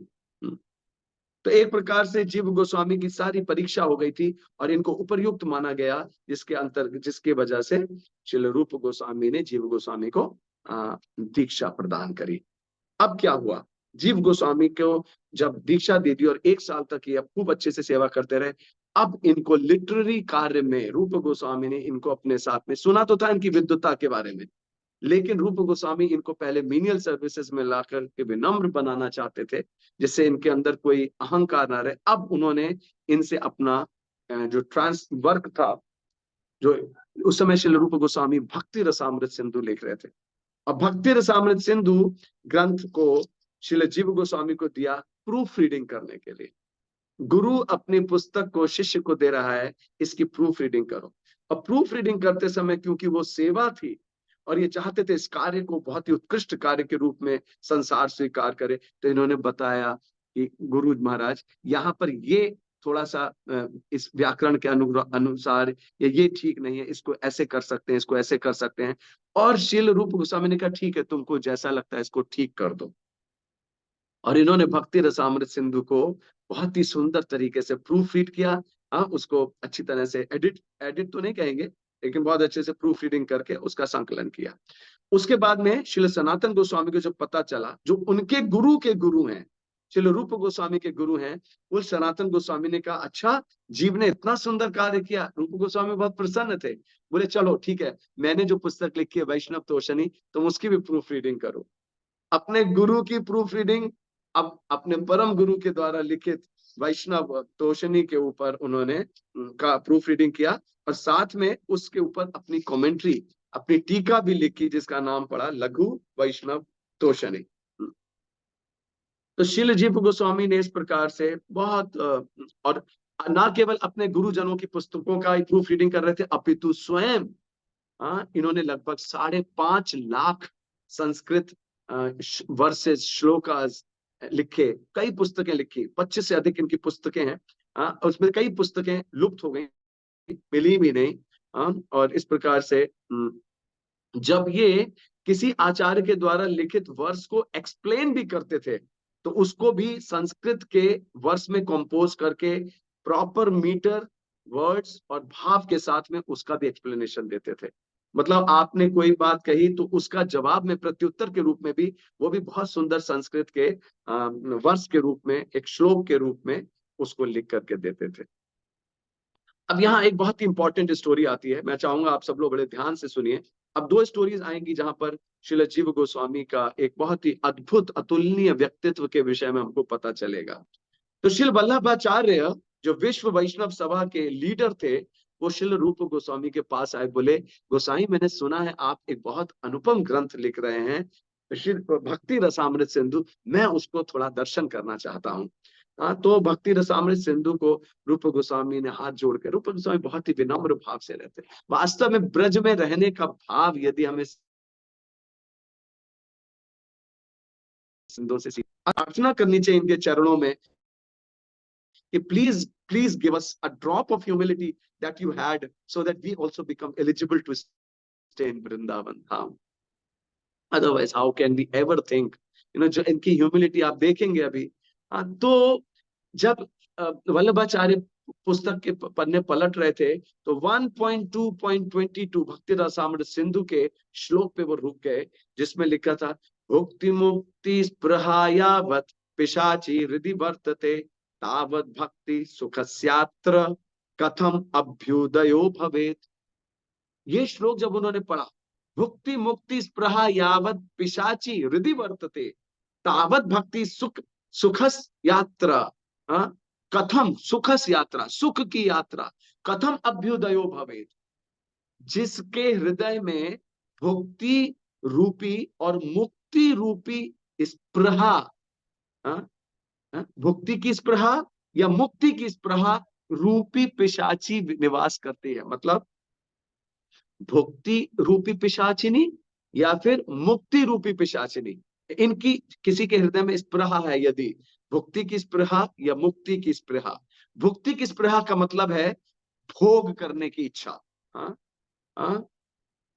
आत्मेंद्रिय प्रीति वांछा तार बलि काम, उसकी इच्छा यदि किसी के हृदय में है और वो कृष्ण के पास जा रहा है, और किसी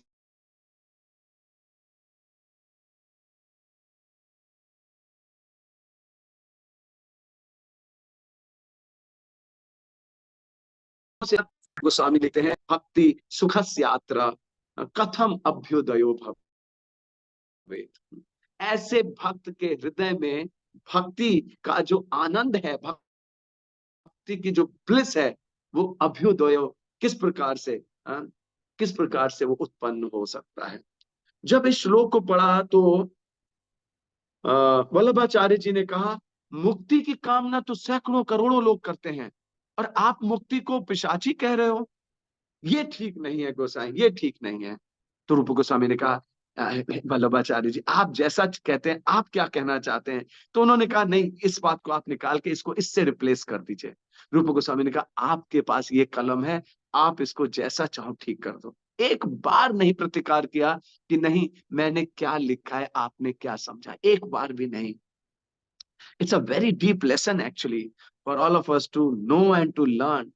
It's very, very difficult actually to understand to the mood. उसके बाद में शिल जीव गोस्वामी वहां खड़े पंखा कर रहे थे, और ये अंदर ही अंदर एक प्रकार से जलने लगे। Fuming, he was fuming with anger. How could this man, how could this acharya point out the mistake in Rupa Goswami's teachings? Rupa Goswami के की कृति में ये गलती निकाल रहे हैं, इन्होंने ठीक से समझा भी नहीं है, और ये ऐसे मेरे गुरु के लिए कह रहे हैं। ये अपने ये पालकी पे चढ़ के घूम रहे हैं, इनके साथ इतने फॉलोअर्स घूम रहे हैं, तो अपने आप को सोच रहे हैं कि मैं रूप गोस्वामी को करेक्ट कर सकता हूँ। अरे इनसे रहा नहीं गया, और वल्लभाचार्य जी यमुना में स्नान करने चले गए और जीव गोस्वामी किसी कार्य से निवृत्त होकर धीरे धीरे पीछे चले गए। पीछे जाकर के और इन्होंने जैसे ही मौका पाया वैसे ही वल्लभाचार्य जी से बोले कि हे गोसाई, आपने मेरे गुरु की कृति में जो गलती निकाली वास्तव में वो ठीक नहीं है, वो गलत नहीं है। हाँ, तो बोले क्या मतलब है तुम्हारा, तुम कौन हो? बोले मैं अभी रूप गोस्वामी जी के पास आप बैठे थे, मैं वहीं था।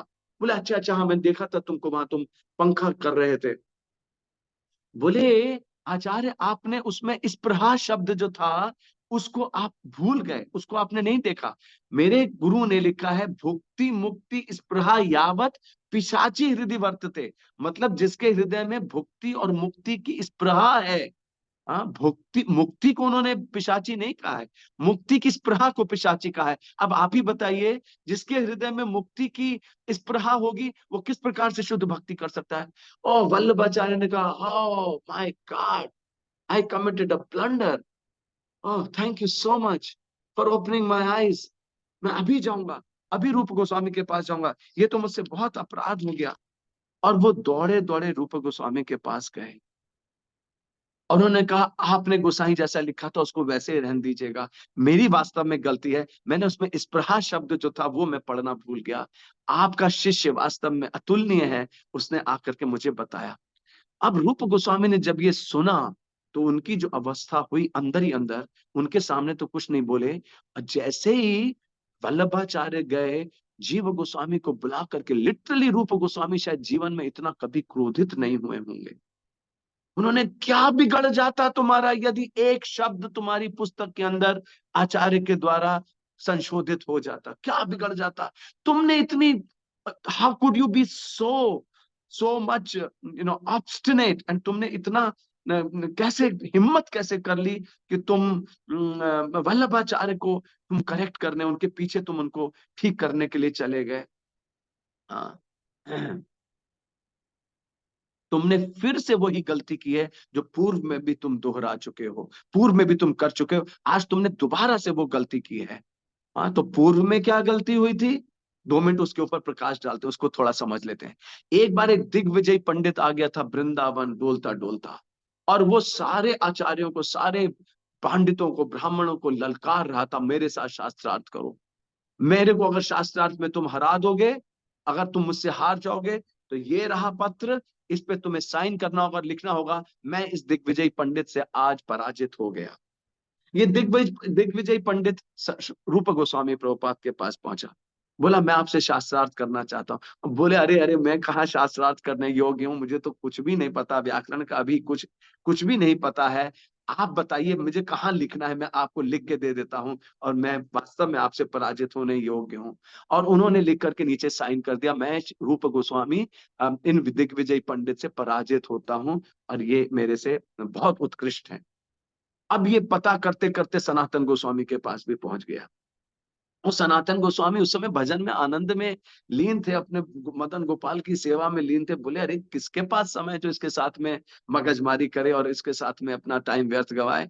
उन्होंने भी उठा करके लिख दिया, मैं सनातन गोस्वामी इस दिग्विजय पंडित से अपनी हार स्वीकार करता हूँ। अब बताइए, रूप गोस्वामी सनातन गोस्वामी दोनों ने उस चिट्ठी में, लेटर में अपना नाम लिख करके पराजय अपनी स्वीकार कर ली। जीव गोस्वामी को जब पता चला, जीव गोस्वामी ने जब देखा कि मेरे चाचा, मेरे मेरे गुरु, परम गुरु का नाम इसमें लिखा है, उन्होंने, उनसे रहा नहीं गया। बोले अरे ये उद्दंड दिग्विजय पंडित, इसका अहंकार कहाँ चला जाएगा, ये तो अहंकार से फट जाएगा। और इतने शुद्ध वैष्णवों को ये ललकार रहा है, इतने परमहंसों को ये ललकार रहा है। उन्होंने 7 दिन का शास्त्रार्थ करके उसको पराजित किया, और उस लेटर में सबसे आखिर में उसी दिग्विजय पंडित से लिखवाया कि मैं आज जीव गोस्वामी से शास्त्रार्थ में पराजित हुआ हूं। और ये बात जब रूप गोस्वामी को पता चला, बोले तुम 7 दिन कैसे अफोर्ड कर सकते हो उसके साथ में शास्त्रार्थ करने के लिए। वो बहुत नाराज हुए, लेकिन उस समय उन्होंने उनको एक तरह क्षमा कर दिया, लेकिन आज क्षमा करने योग्य नहीं था इनका अपराध। और उस समय श्रील जीव गोस्वामी ने इनसे कहा कि मैं, ये जीव गोस्वामी चुपचाप एकदम खड़े हुए हैं वहां, रूप गोस्वामी ढाले जा रहे हैं, क्रोध करे जा रहे हैं, बताए जा रहे हैं तुम ऐसे हो, तुम वैसे हो, आज से, इसी समय से मैं तुम्हारा चेहरा नहीं देखना चाहता हूं, मेरी आंखों से दूर चले जाओ। तुम इस वृंदावन धाम में रहने योग्य नहीं हो, तुम्हें भक्तों का संग नहीं मिलना चाहिए, तुम यहां से तुम यहां से चले जाओ और वृंदावन की परिधि में भी मत रहना, और तुम बाहर जाकर के माधुकरी भी मत करना। यदि कृष्ण कृपा से तुमको कुछ मिले तो खाना, वरना मर जाना भूखे। आप सोच सकते हैं अपने शिष्य को रूप गोस्वामी इस प्रकार से बोल रहे हैं, मतलब कि कितना सतर्कता पूर्ण आचरण की आवश्यकता है वृंदावन धाम में। So difficult. मैं तुम्हें शिष्य के रूप में आज से अयोग्य घोषित करता हूं, तुम्हारा तिरस्कार करता हूं। अब आप सोचिए जीव गोस्वामी के हृदय पर क्या बीता होगा। और हम उनके स्थान पर होते तो हम क्या कहते कि नहीं नहीं, आप ही का तो मैंने सम्मान बढ़ाने के लिए किया, आपका नाम उस दिग्विजय पंडित ने उसमें लिख दिया था, आज आपको अगर ये इस तरह से पराजित करके चले जाते। He did not speak a word. उन्होंने एक शब्द भी नहीं बोला। उन्होंने सोचा कि मेरे गुरु मुझे मुझसे बेहतर जानते हैं। हाँ, हाँ, और वो जो कुछ भी बता रहे हैं मेरे विषय में, वास्तव में वही कृष्ण उनसे कहलवा रहे हैं। तो मेरा एकमात्र कर्तव्य है, जैसा वो कह रहे हैं वैसा ही मैं पालन करूं, वैसा ही स्वीकार करूं, और एक शब्द भी ना बोलूं। This is the symptom of प्रणति, प्रपत्ति एंड शरणागति। पूरी तरह से ही इज नॉट लाइक उन डिसाइपल्स की तरह नहीं है जो हमने एक बार क्लास में डिस्कस किया था। एरो जैसे होते हैं, बम्बल बी जैसे होते हैं, ज्योतिष जैसे शिष्य होते हैं, उसके विषय में हम लोग नहीं जाएंगे डिटेल में। तो कहने का अभिप्राय क्या है कि उसके बाद में जीव गोस्वामी परिधि से वृंदावन की बाहर चले गए और एक ऐसे स्थान में यमुना के किनारे जाकर रहने लगे, जहाँ क्रोकोडाइल ने अपनी वो बना लिया था, अपना घर बनाया था, उसको वो छोड़ के चला गया था, उसके अंदर रहते थे। यमुना जी की मिट्टी को घोल के पानी में पी लेते थे और एकदम रोते थे, चीख चीख के रोते थे, भगवान से याचना करते थे, प्रार्थना करते थे, क्षमा याचना करते थे। और श्री सनातन गोस्वामी जब वृंदावन की, गोवर्धन की, मथुरा होते हुए, माधुरी करते हुए मथुरा जाते थे, सबसे लंबी परिक्रमा करते थे। कभी आप सनातन गोस्वामी प्रभुपाद के विषय में सुनेंगे तो उनके परिक्रमा का विशेष करके वर्णन आएगा कि वो वृंदावन से उठते थे, मथुरा जाते थे, माधुकरी करते थे, फिर वहां से गोवर्धन जाते थे, गोवर्धन की 40 किलोमीटर की परिक्रमा करते थे, और कई स्थानों पर रुकते थे, कहीं गायत्री करते थे, कहीं भोजन लेते थे, कहीं हरि नाम करते थे, कहीं बैठ के उनके स्थान पर हैं। और वो इस गांव के किनारे पहुंच गए, जहाँ के गांव वालों ने कहा, अरे बाबा, वहां एक बाबा रहता है, वो इतना रोता है, इतना जोर जोर से, और कुछ खाता नहीं है, किसी से कुछ मांगता नहीं है, दिनों दिन वहां पड़ा रहता है। और श्री सनातन गोस्वामी ने जब दूर से देखा जीव गोस्वामी को, और उनका हृदय जैसे फट गया। और फिर वो रूप गोस्वामी के पास आकर के बोले, तुम्हारा भक्ति रसामृत सिंधु का कार्य कैसा चल रहा है। उन्होंने ये नहीं कहा जीव कहाँ है, ये क्या नहीं चल रहा है। मैंने कहा तुम्हारे भक्ति रसामृत सिंधु कार्य कैसे चल रहा है। रूप गोस्वामी ने कहा क्या बताऊं, बहुत धीमा हो गया, जब से जीव गया है तब से अब मैं तो कंप्लीटली उसको पूर्ण नहीं कर पा रहा हूँ, और बड़ा विचलन है। तो सनातन गोस्वामी ने कहा श्री कृष्ण चैतन्य महाप्रभु के मूल सिद्धांत क्या, 3 सिद्धांत दिए थे। तो रूप गोस्वामी बोले, नामे रुचि, जीवे दया, वैष्णव सेवा। हाँ, तो तुम जीव दया की बात करते हो, लेकिन हमारे जीव का क्या, हमारे जीव के विषय में तुमने क्या सोचा। तो जीव का मतलब आत्मा भी होता है, और जीव मतलब जीव गोस्वामी भी होता है।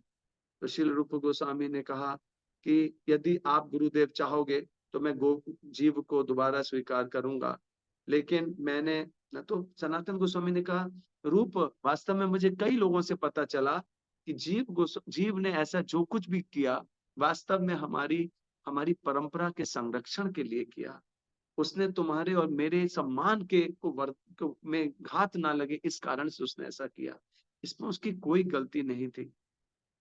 रूप गोस्वामी ने कहा, मैं जानता हूँ गोसाई, मैं जानता हूँ गुरुदेव, लेकिन मैं उसके अंदर विनम्रता भी प्रकट हो, विनम्रता भी विकसित हो, इसके लिए मैंने ऐसा किया। तो ये हम सबके लिए भी समझना जरूरी है कि ह्यूमिलिटी कम्स आफ्टर ह्यूमिलिएशन। हम लोग हम्बल तभी बनते हैं जब हम ह्यूमिलिएट किए जाएं। और दुख की बात यह है कि हम प्रकृति के द्वारा इतने ज्यादा बार ह्यूमिलिएट किए जाते हैं, नाना प्रकार से त्रासदी हमको दी जाती है, आदि भौतिक, आदि दैविक, आदि आत्मिक, लेकिन फिर भी हम हम्बल नहीं बनते हैं। My dear devotees, it's very very important कि हम लोग अपने से विनम्र बनने का प्रयास करें, भगवान से प्रार्थना करें, नाम प्रभु से प्रार्थना करें और श्री कृष्ण चैतन्य महाप्रभु से प्रार्थना करें। आपने जो लिख दिया, तृणादपि सुनी चेन तरोरपि सहिष्णु नामानि नामान देन कीर्ति सदारी, मैं इसका किस तरह पालन करूं? आप कृपया मेरे हृदय में ऐसे भाव दीजिए, ऐसी ऐसा ज्ञान दीजिए, ऐसी विनम्रता दीजिए ना, so that I can really be tolerant than a tree. I can give all respect to others. क्योंकि हमारे आचार्य बिंद परम पूज्य राधानाथ स्वामी महाराज कहते हैं कि हम वास्तव में शुद्ध हरि नाम तभी जप कर पाएंगे जब हम इन चार सिद्धांतों को अच्छी तरीके से इनका पालन करेंगे। हम we can only call out purely to Krishna अगर हम सिंसियरिटी के साथ ये चार कंडीशंस फुलफिल करेंगे। और अगर हम कुछ भी छुपा के रखेंगे इसमें से कि नहीं नहीं मैं उस वैष्णव को तो नहीं कर सकता, उसके लिए तो नहीं कर सकता, उसके साथ तो मैं टॉलरेंट हो सकता हूँ, उसके साथ नहीं हो सकता, ये सब हम लोग छुपा के जो रखना चाहते हैं, कभी भी हम शुद्ध नाम नहीं कर पाए, कभी भी शुद्ध नाम नहीं कर। भक्ति वासुदेव महाराज एक बार कह रहे थे कि भगवान ये नहीं देखते हैं कि तुम क्या अर्पित कर रहे हो, कि कैसे भाव में प्रार्थना अर्पित कर, भगवान ये देखते हैं तुमने वापस क्या रख रखा है, तुमने अभी भी कितना मैलिस रख रखा है, कितना किसी के प्रति द्वेष रख रखा है। That is to be given up. हमें वास्तव में अपने हृदय को पूरी तरीके से भगवान के समक्ष खोल देना चाहिए। This is what I am, please help me my dear lord so that I can become humble. तो इस प्रकार से जीव गोस्वामी को वापस लाए। जीव गोस्वामी की ख्याति इससे इतनी बढ़ गई कि मतलब एक तरफ विद्वता और एक तरफ विनम्रता, इस दोनों का मेल जो हुआ, तो उसके चलते अकबर को जब पता चला जीव गोस्वामी के विषय में, उसने इनको आगरा बुला लिया। कुछ वाद विवाद हो रहा था ब्राह्मण विद्वानों के बीच में, गंगा बड़ी है या यमुना बड़ी है। तो जीव गोस्वामी ने जाके उसका निराकरण किया कि यमुना तो साक्षात भगवान की पटरानी है, गंगा तो चरणों से निकली दासी है, तो यमुना बहुत उसका ऊंचा स्थान है गंगा से भी। और इस प्रकार से अकबर ने बहुत वहां भी आया, वृंदावन भी आया जीव गोस्वामी का दर्शन करने, उसको आशीर्वाद दिए। तो इस प्रकार से अकबर ने फिर इनसे पूछा मैं आपकी क्या सेवा कर सकता हूँ। तो काफी लैंड दी अकबर ने, और कई इन्होंने पेपर मांगा अकबर से, हमें पुस्तक लिखने में दिक्कत होती है तो आप हमें कुछ पेपर दीजिए। तो अकबर ने पेपर दिया। ऐसे मीराबाई आई जीव गोस्वामी की ख्याति सुनकर, जीव गोस्वामी के विषय में सुना। जब मीराबाई आई और मीराबाई ने आकर के इनका शिष्यत्व स्वीकार किया, और इनसे मिलने के बाद जब उसको गौरांग महाप्रभु की महिमा का पता चला, तो उसने एक पद लिखा बहुत सुंदर, अब तो हरि नाम लो लागी, मात यशोमती माखन कारण बांधियो जाके पाओ, श्याम किशोर भयो नव गौरा चैतन्य जाको नाम। तो मीराबाई की समाधि भी 64 समाधि क्षेत्र जो है वृंदावन का, वहां पर मीराबाई की समाधि है। फिर जानवा देवी नित्यानंद महाप्रभु की जो भार्या, जब खेतुरी का फेस्टिवल हुआ उसके बाद में वो वापस आई, वृंदावन आके जीव गोस्वामी ने उनको पूरा वृंदावन दिखाया। श्री रघुनाथ दास गोस्वामी जो राधा कुंड का बहुत उसका रेनोवेशन करने का जिनको दायित्व मिला था, और हमको पता है कैसे बद्रीनाथ में बहुत बड़े पूंजीपति को स्वप्न में भगवान ने कहा था कि राधा कुंड के निर्माण के लिए आप लक्ष्मी दो। उस कार्य में रघुनाथ दास गोस्वामी ने पूरी तरह से जीव गोस्वामी को एक तरह से मैनेज करने के लिए दे दिया था कि यू मैनेज, मेरा भजन इतना रहता है मैं नहीं कर पाऊंगा। तो जीव गोस्वामी ने पूरा पेपर के ऊपर प्लानिंग करके, पूरा ढूंढ के कि यही कंकण कुंड है, इससे अनंग मंजरी कुंड की इतनी दूरी है, श्याम कुंड की इतनी दूरी है, इसमें इतने स्टेप्स आने चाहिए। राजा मान सिंह जो रघुनाथ भट्ट गोस्वामी के शिष्य थे, उनको इन्वॉल्व करके उनसे पूरा कुंड का निर्माण इत्यादि कराने के लिए पत्थर वगैरह मंगाया। इस प्रकार से he was the devotee behind Radha Kund and Shyam Kund establishment. तो देखिए कितने कार्य हैं, लीला स्थली ढूंढने का, लीला स्थली का निर्माण करने का, शास्त्र लेखन का, विग्रह आराधन करने का। और अब राधा गोविंद देव एक दिन रूप गोस्वामी प्रभुपाद की समाधि में आ गए, स्वप्न में आ गए। राधा गोविंद देव ने आकर के कहा अब मैं जो तुम्हें रूप दिखाने जा रहा हूँ अपना, उस रूप का तुम विग्रह स्वयं अपने हाथ से बना करके और जीव को देना। क्यों, भगवान को पता था कि बचपन में कैसे विग्रहों की से ये प्रेम से आदान प्रदान करता था। तो भगवान ने अपना रूप दिखाया, वो दामोदर भगवान का विग्रह रूप गोस्वामी ने बनाकर जीव गोस्वामी प्रभुपाद को दिया, और इन्होंने उसकी बहुत सुंदर सेवा की। और सेवा करते समय दामोदर भगवान हंसते थे, बोलते थे, ये अगरबत्ती नीचे रख दो, अभी इससे बहुत धुआं आ रहा है, तो थोड़ा पंखा चलाओ, अभी जाके हमारे लिए ये प्रसाद बनाओ, तुम क्या आज आप क्या खाएंगे, अच्छा ये खाएंगे तो ठीक है, ये बनाने जा रहा हूँ। और इधर दामोदर बांसुरी बजाने लगते थे, ये खाना प्रसाद कुकिंग के से उठ करके आ जाते थे और नाचने लगते थे। अभी नाचो मत, हमें भूख लग रही है, तुम जाओ पहले भोग बना के लाओ। और भोग बना के लाते थे, अपने हाथ से भगवान को खिलाते थे। और ये जो विग्रह है, ये वही विग्रह है जो अभी राधा दामोदर मंदिर में है। तो राधा दामोदर भगवान का विग्रह जब औरंगजेब ने अटैक किया था, तो ये विग्रह भी जयपुर गया था, लेकिन फिर जब सामान्य स्थिति हुई तो विग्रह वापस वृंदावन में आ गया। तो ये विग्रह जहाँ राधा वृंदावन चंद्र, राधा छैल चिकन, राधा माधव, वहां राधा दामोदर, तो ये राधा दामोदर का विग्रह जो है, दिस इज द सेम विग्रह जो कि श्रील जीव गोस्वामी द्वारा सेवित था, श्रील रूप गोस्वामी के द्वारा जिसको कार्य किया गया था। हाँ, तो इस तरह से इन्हें राधा दामोदर जी को प्राप्त हुआ। अब हम भगवान जीव गोस्वामी के जो लिटरेरी वर्क्स हैं उनकी थोड़ी सी डिस्कशन कर लेते हैं। इन्होंने अनेक पुस्तकें लिखी, और इसमें सबसे इंपॉर्टेंट पुस्तक हरिनामामृत व्याकरण, जिसमें कि इन्होंने व्याकरण के सारे सिद्धांतों को, प्रिंसिपल्स को कृष्ण का नाम देकर के इन्होंने लिखा है कि ओ ये मूल धातु है, इस मूल मूल कौन है, मूल तो कृष्ण है। हाँ, हाँ, तो मूल कृष्ण है, तो इस धातु का नाम कृष्ण धातु होना चाहिए। तो जिस प्रकार से चैतन्य महाप्रभु जब गया से लौट कर आए थे और ग्रामर की अपनी क्लास में वो हर कृष्ण कृष्ण कृष्ण, फिर कुछ व्याकरण पढ़ाते थे, उसके बाद में उसको कृष्ण से जोड़ते थे। तो जिस प्रकार से वो कर रहे थे, ऐसे ही श्रील जीव गोस्वामी करने लगे। सूत्र मल्लिका, इन्होंने जो पुस्तकें लिखी उसमें नाम सूत्र मल्लिका, धातु संग्रह, कृष्ण अर्च दीपिका, गोपाल विरुद्धावली, सर्वस्व संवादिनी, संक्षिप्त और लघु वैष्णव तोषणी, माधव महोत्सव, संकल्प कल्प वृक्ष, भावार्थ चंपू, रसामृत शेष, पद्म पुराणोक्त, षट संदर्भ, जिसमें तत्व संदर्भ, भागवत संदर्भ, भक्ति संदर्भ, प्रीति संदर्भ एंड परमात्मा संदर्भ एंड कृष्ण संदर्भ। तो षट संदर्भ। उसके बाद में श्री कृष्ण पाद चिन्ह, भगवान के जो चरण चिन्ह हम लोग देखते हैं, इसकी विशद व्याख्या श्रील जीव गोस्वामी ने किया। श्री राधिका कर पद चिन्ह, हाथ के चिन्ह राधा रानी के और चरण के चिन्हों के विषय में। गोपाल चंपू, ब्रह्म संहिता पर टीका, गोपाल तपनी उपनिषद पर टीका, अग्नि पुराण की टीका, भक्ति रसामृत सिंधु की टीका, योग सारस्वत की टीका, उज्जवल नीलामणि की टीका, गायत्री मंत्र पे टीका। इस प्रकार से इन्होंने लगभग 25 ग्रंथ जो थे वो लिखे इस प्रकार से। तो एक फाइनल कंक्लूजन एक स्टोरी के रूप में, oh it's already 8:28, so next 2-3 minutes are left, so I will just take 5 minutes more, and एक इम्पोर्टेंट पास टाइम बताना जरूरी है खत्म करने से पहले, जिससे कि आपको ये पता चले कि ये संप्रदाय हमारा किस प्रकार से जीव गोस्वामी के आगे कितनी कितने भीषण तपस्या करके, कितनी कठिनाइयों का सामना करते हुए इन्होंने गौड़ीय वैष्णव परंपरा को संरक्षित रखा, जिससे कि आज हमारे पास तक जीव गोस्वामी की शिक्षाएं शिल प्रभुपाद के माध्यम से प्राप्त हो रही हैं।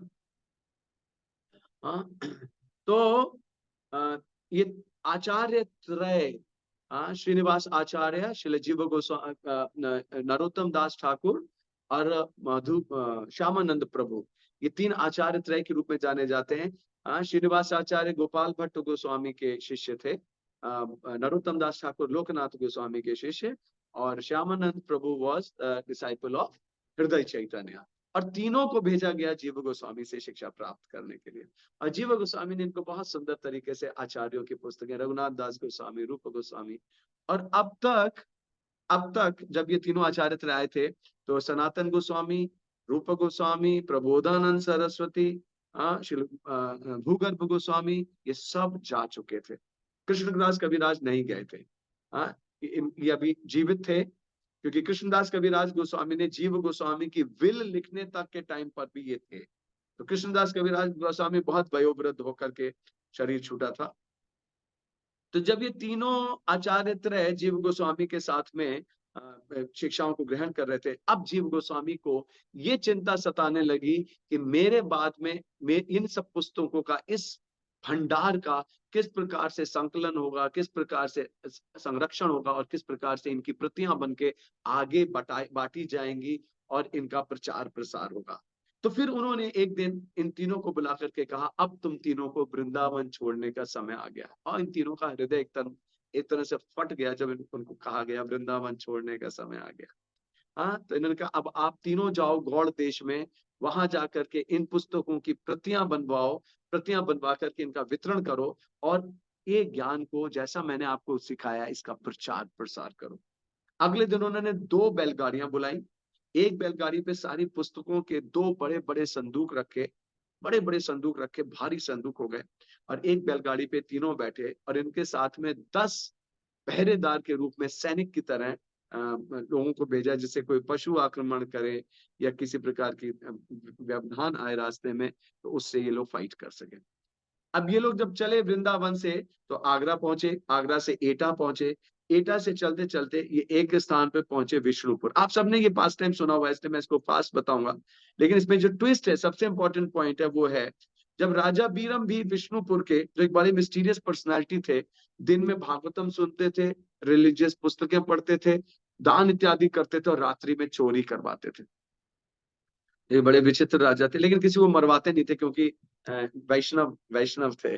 हाँ, तो इस प्रकार से राजा बीरमबीर के जब राज्य में पहुंचे और उनके पास एक एस्ट्रोलॉजी का एक ग्रुप था जो बताता था कि आज उस रोड से जो ये बैलगाड़ियां निकलेंगी इनके पास इतना सोना होगा, इतना चांदी होगा, इतना इनके पास वेल्थ होगी।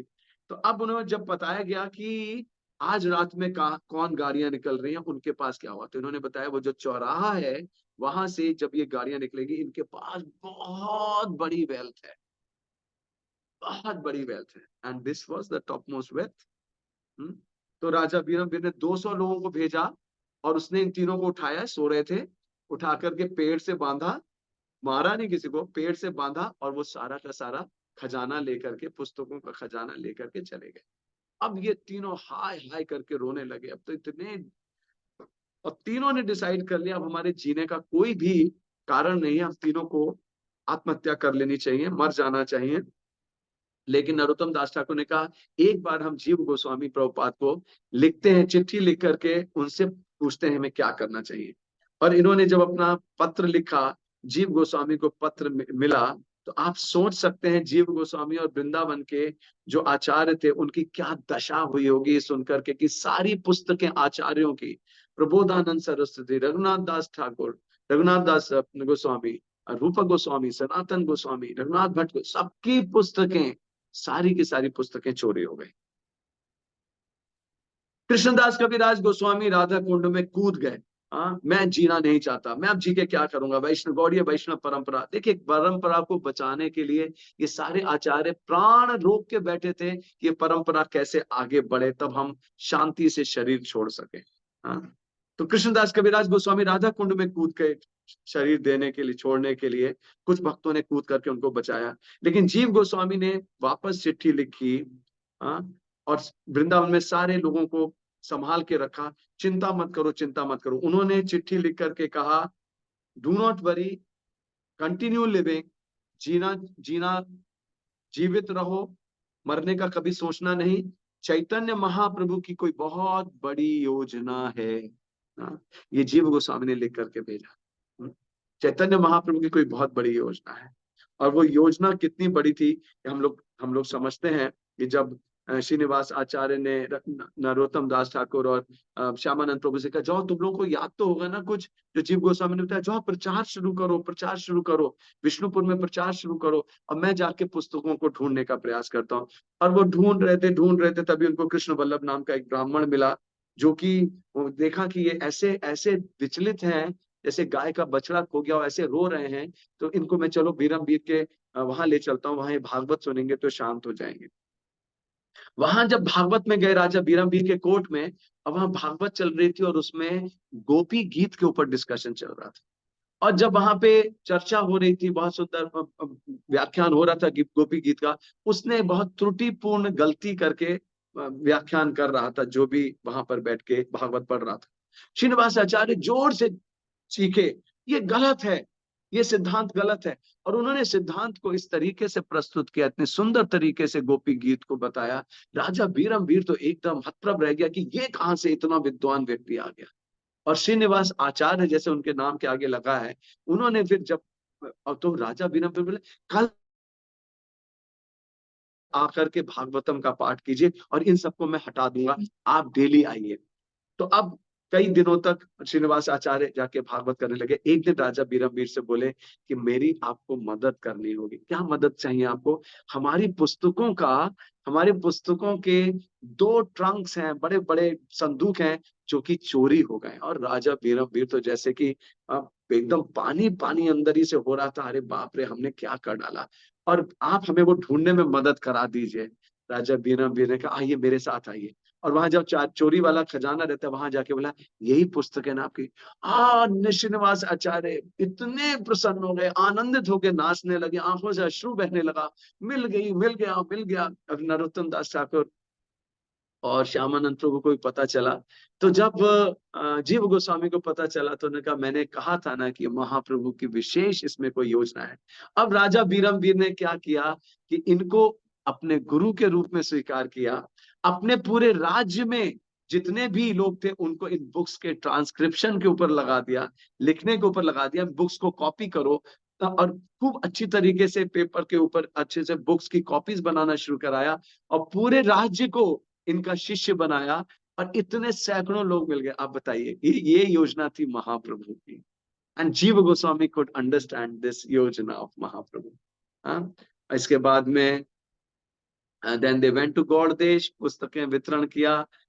अजीव गोस्वामी ने अपने जीवन काल में कृष्णदास अधिकारी को दीक्षा दी।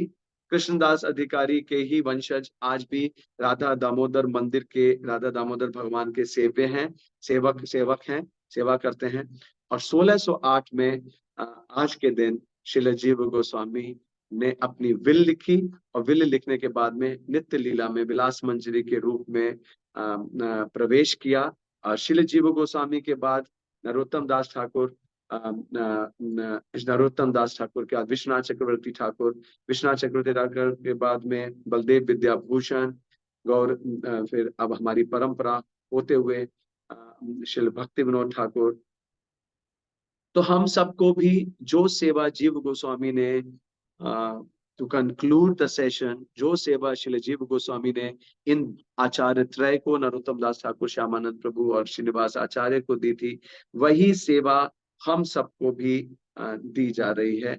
लेकिन हमें वो सेवा श्री जीव गोस्वामी के बिहाफ पर श्रील प्रभुपाद के द्वारा दी जा रही है।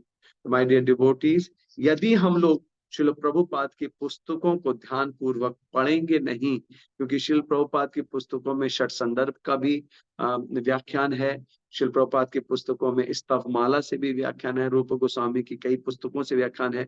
तो श्रील प्रभुपाद ने बहुत मेहनत करके जो पुस्तकें लिखी हैं, वास्तव में ये उस धारा को जो श्रील रूप गोस्वामी, जीव गोस्वामी के द्वारा बहती हुई आ रही है, उस धारा को हम तक श्रील प्रभुपाद ने पहुंचाया है। अब यदि हम ये पुस्तकें नहीं पढ़ेंगे, अगर हम श्रील जीव गोस्वामी की टीचिंग्स को प्रभुपाद के माध्यम से जो हमारे पास आई हैं, यदि हम नहीं पढ़ेंगे, तो ये धारा हम तक ही समाप्त हो जाएगी। और हम फिर आगे जो है, आगे आने वाली पीढ़ियों को खाली ब्लैंक फाइल्स दे पाएंगे, हम उनको कुछ भी सब्सटैंशियल नहीं दे पाएंगे। इसलिए हम सबको प्रभुपाद जी के प्रति नतमस्तक होकर के उनसे प्रार्थना करनी चाहिए कि जिस प्रकार से श्रील जीव गोस्वामी के माध्यम से आप तक ये ज्ञान अविरल चलता हुआ आया है, अब आप हमें आशीर्वाद दीजिए जिससे कि हम लोग रिस्पॉन्सिबल बने, हम लोग जिम्मेदार बनकर श्रील जीव गोस्वामी को, उनकी शिक्षाओं को, षड गोस्वामियों को, आचार्यों को नेक्स्ट जनरेशन तक बहुत सकुशलता पूर्वक सुंदर तरीके से हम आगे आपकी शिक्षाओं को बढ़ा सके, जिससे कि हमारी ये गौड़ीय वैष्णव परंपरा जो है सदैव जीवित रहे। इन शब्दों के साथ में मैं अपनी वाणी को विराम देता हूँ। श्रील जीव गोस्वामी प्रभुपाद की जय, षड गोस्वामी प्रभुपाद की जय। आचार्य त्रय की जय। श्रील जीव गोस्वामी तिरुभाव तिथि महामहोत्सव की जय। श्रील प्रभुपाद की जय। समवेत गौर भक्त वृंद की जय। निताई गौर प्रेमानंदे हरि हरि बोल। हरे Krishna.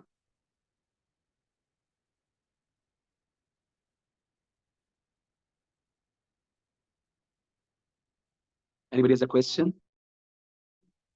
Yeah, Saki Indulekha Devi Mataji has a question. You can unmute yourself. हरे कृष्णा प्रभु जी, दंडवत प्रणाम। प्रभु जी, आपने बताया था कि चार चार गोस्वामी थे जिन्होंने बचपन से ही भक्ति प्राप्त की। मैं सुन नहीं पाई उसको, प्लीज एक बार रिपीट कर दीजिए उनका। क्या चीज?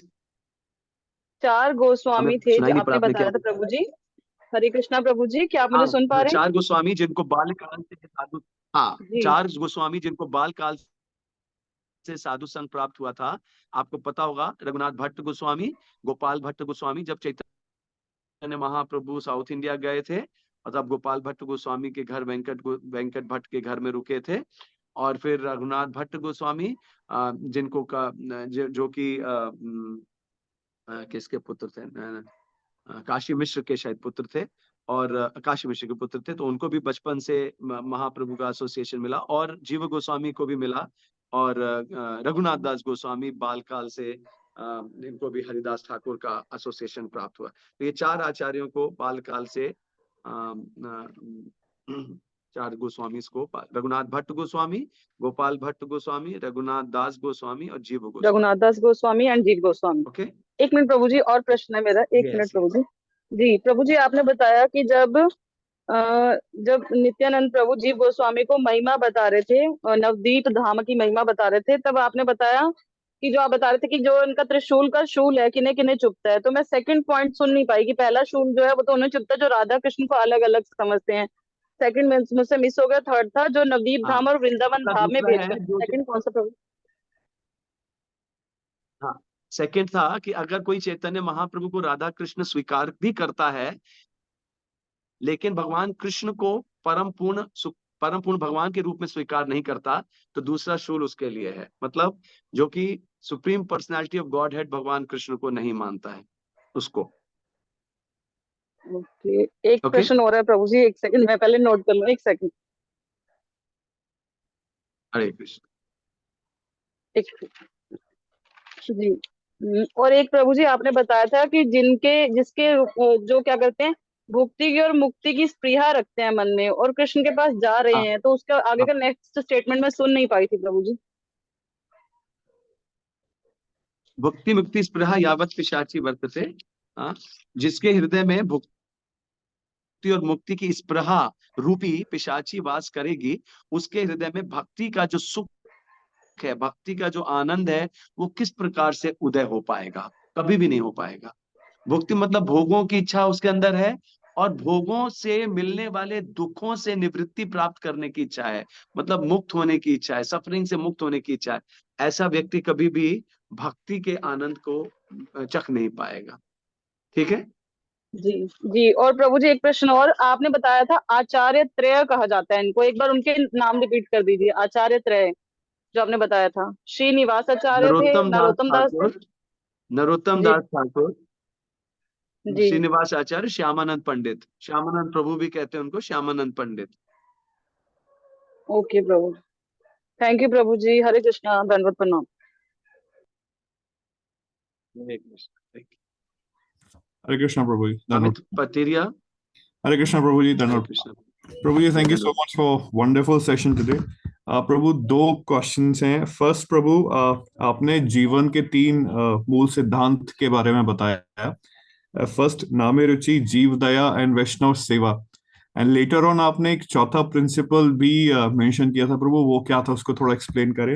And second part is Prabhu कि यदि if you want to read और refer some literature by Srila Jiva Goswami, then प्रभु उसको कौन सा रेफर कर सकते हैं। एंड प्रभु थोड़ा सा जो गोस्वामी टाइटल लास्ट में ऐड होता है उसके बारे में थोड़ा और बताएं प्रभु। मैंने तीन के बाद चौथा क्या बताया था? मैंने तीन ही बताए थे, नाम रुचि, जीव दया, वैष्णव सेवा। यही बताया था मैंने। ये तीन मूल सिद्धांत प्रिंसिपल्स हैं कि यदि ये होना आवश्यक है, नाम में रुचि, जीवों पर दया, वैष्णवों की सेवा, यही छाड़ धर्म नहीं सुन सनातन, यही महाप्रभु ने सनातन गोस्वामी को दिए थे। दूसरा, श्री जीव गोस्वामी का गोपाल चंपू नाम का ग्रंथ है, जिसमें भागवतम का दशम स्कंद भगवान की लीलाओं के विषय में बहुत सुंदर वर्णन है। या षट संदर्भ भी आपको अब इंग्लिश में ट्रांसलेट हो चुके हैं, वो भी आप ले सकते हैं। स्तवमाला की भी जो कंपोजिशन है वो भी जीव गोस्वामी प्रभुपाद के द्वारा हुआ है।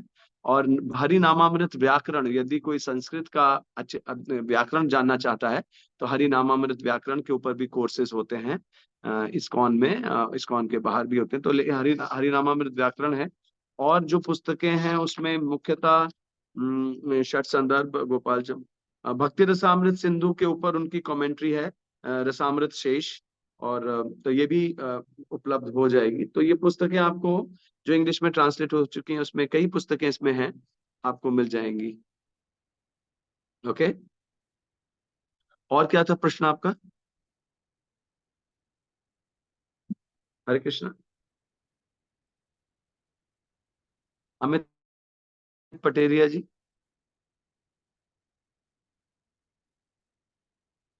हरे Krishna Krishna. Okay, so we can stop here. Sarvagya Gaur Prabhu. Yes, मुझे दाना प्रणाम। प्रणाम। अब जैसे बता रहे थे कि नवदीप धाम की और वृंदावन धाम दोनों सिमिलर हैं, और जैसे आप महात्म में बता रहे थे नवदीप धाम का, तो वो तो कुछ ज्यादा लग रहा था वृंदावन धाम से पतितों के लिए, जो व्यक्ति बहुत ज्यादा नियमों का पालन नहीं कर सकता, हाँ, बहुत ज्यादा अपराधों से बच नहीं सकता, उसके लिए ऐसा लग रहा था कि उसके लिए नवदीप धाम वृंदावन धाम। तो इसको कैसे, मतलब फिर इसको सुपीरियर ना समझे वृंदावन धाम से, या उनको सिमिलर समझे, किस प्रकार से?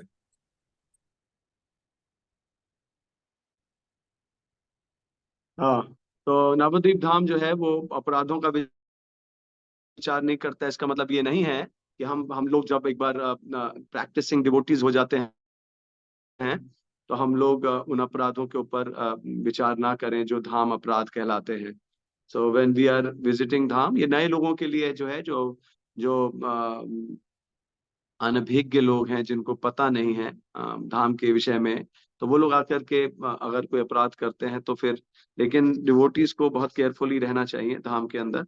तो या नवदीप धाम इज वेरी मैग्नानिमस, क्योंकि बहुत ही महाप्रभु जो है परम दयालु श्री कृष्ण चैतन्य महाप्रभु का अवतार है। एंड धाम को वो स्वयं लेकर के आए साथ में, और धाम की भी बहुत विशेषता है। लेकिन आपको पता होगा, जीव गोस्वामी जब नित्यानंद महाप्रभु से पूछे थे कि धाम के लोग जो हैं ये धाम में रह रहे हैं लेकिन ऊपर से दिख रहा है, लेकिन ये लोग सब अनैतिक आचरण भी कर रहे हैं, तो इसको कैसे समझा जाए? तो जीव गोस्वामी से नित्यानंद महाप्रभु ने उस समय कहा था कि प्रौढ़ माया जो है वो धाम को कवर्ड रखती है। यदि यदि कोई अपराध करता है धाम में रह करके, तो उसकी गिनती तो नहीं होती है, लेकिन उसको धाम रिवील भी नहीं होता है। तो हम वैष्णव लोग जो चाहते हैं, हम लोग चाहते हैं कि dham should reveal to us its potency, है ना? अगर हम वृंदावन जा रहे हैं, गोवर्धन जा रहे हैं, मायापुर जा रहे हैं, जगन्नाथपुरी जा रहे हैं, तो सिर्फ हम जाके टच करके आके हमको क्या प्राप्त होता है? एक्चुअल में हम ये चाहते हैं कि धाम हमको अपनी महिमा का, धाम हमको अपनी कृपा दे, क्योंकि धाम और भगवान में कोई अंतर नहीं होता है। नाम रूप गुण लीला धाम ये सब एक समान है। लेकिन धाम हमको दिखेगा कब, धाम हमको रिवील कब होगा? जब हम धाम में जाके अपराध नहीं करेंगे। तो धाम, भले ही नवद्वीप धाम अपराध नहीं लेता है, but then we have to learn कि हम लोग ऑफेंसेस ना करें धाम में। और सो दैट वे बेसिकली ये हमको समझना होगा, ये धाम का जो महत्व है। यस, नवद्वीप धाम बहुत ही दयालु धाम है निश्चित रूप से, बट धाम की कृपा को प्राप्त करने के लिए हमको धाम से प्रार्थना करनी होगी, और हमें शुद्ध आचरण करना होगा धाम के अंदर जाकर। We can not do all sort of nonsense in the dham and think oh this dham will not punish me, so this is said to basically, क्योंकि नवद्वीप धाम है ऐसा कि but then we have to be careful as devotees. We have to be careful.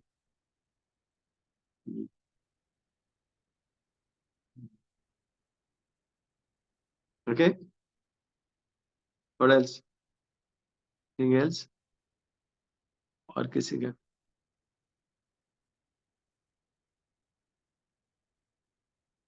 Where are the admins gone? I don't know. Who is the admin? Vaman, Sundar Vaman Prabhu is there? Hare Krishna Prabhu. Prabhu, I was not able to unmute, so last leg reh gaya tha. Prabhu, what I understand that there are 6 Goswamis in the tradition. Is there any significance to the title which is suffixed like Goswami? Is there any significance? Goswami.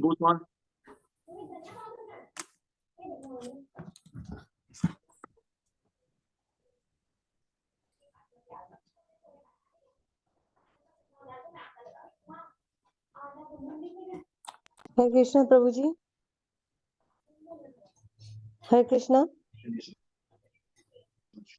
या हरे कृष्णा. हरे हाँ, तो कृष्णा प्रभु गोस्वामी जी. जो title है basically हरे कृष्णा ये answer कर देते हैं. गो का अर्थ होता है इंद्रियां. जो इंद्रियों का स्वामी होता है, जिसने अपने इंद्रियों के वेगों को कंट्रोल किया होगा, उसको गोस्वामी कहते हैं. तो हमारे जो षड गोस्वामी रहे, ये इनका पूर्ण रूप से अपने इंद्रियों के ऊपर, they were like masters of their senses. They were not slaves to the senses. That's why they are known as Goswamis. So this title is given to those people who are controllers and who are the masters of their senses. They are not the slaves of the senses. The senses में कुछ भी वेग हुआ और उन्होंने वही काम कर दिया, तो वो गोस्वामी नहीं कहलाएंगे. Okay, Amit Prabhu. Follow that, Prabhu. Thank you so much, Prabhu. Hare Krishna. Done, Prabhu. Okay, Vanmali Girdhari Prabhu, who has a question? Malini Shyama Mataji. Hare Krishna Panchali Prabhu ji. Krishna Devi Hare Mataji. Krishna Prabhu ji. Prabhu ji, Yes. Sorry, मेरा थोड़ा session miss हो गया था time difference की वजह से. तो इसका रिकॉर्डिंग अवेलेबल मिलेगा क्या? Oh. Yeah, I'm sure. I will request the admins to share the recording. Okay. Thank you so much Prabhu ji. Hare Krishna. Nrsimha Avatar Prabhu. Nrsimha Avatar Prabhu. Panchali ji. Krishna Devi Dasi Mataji. Hare Krishna Prabhu ji. धन्यवाद. हाँ, प्रभु जी, हम वापस इसको सुनना चाहते हैं और लोगों को चाहिए तो रिकॉर्डिंग हमको वापस मिलेगा. मिलेगा. रूपानुगा विद्यापीठ के आप उस पे अगर ग्रुप में होंगे तो हाँ, हम बोल देंगे हाँ. वहां पे डालने के लिए. ठीक है ओके. प्रभु जी, ये आज ही क्लास है कि नरसिम्हा हर अवतार संडे? प्रभु. हरे कृष्णा प्रभु जी, आज ही क्लास है माता कि जी हर अगली बार संडे? दूसरी क्लास होगी.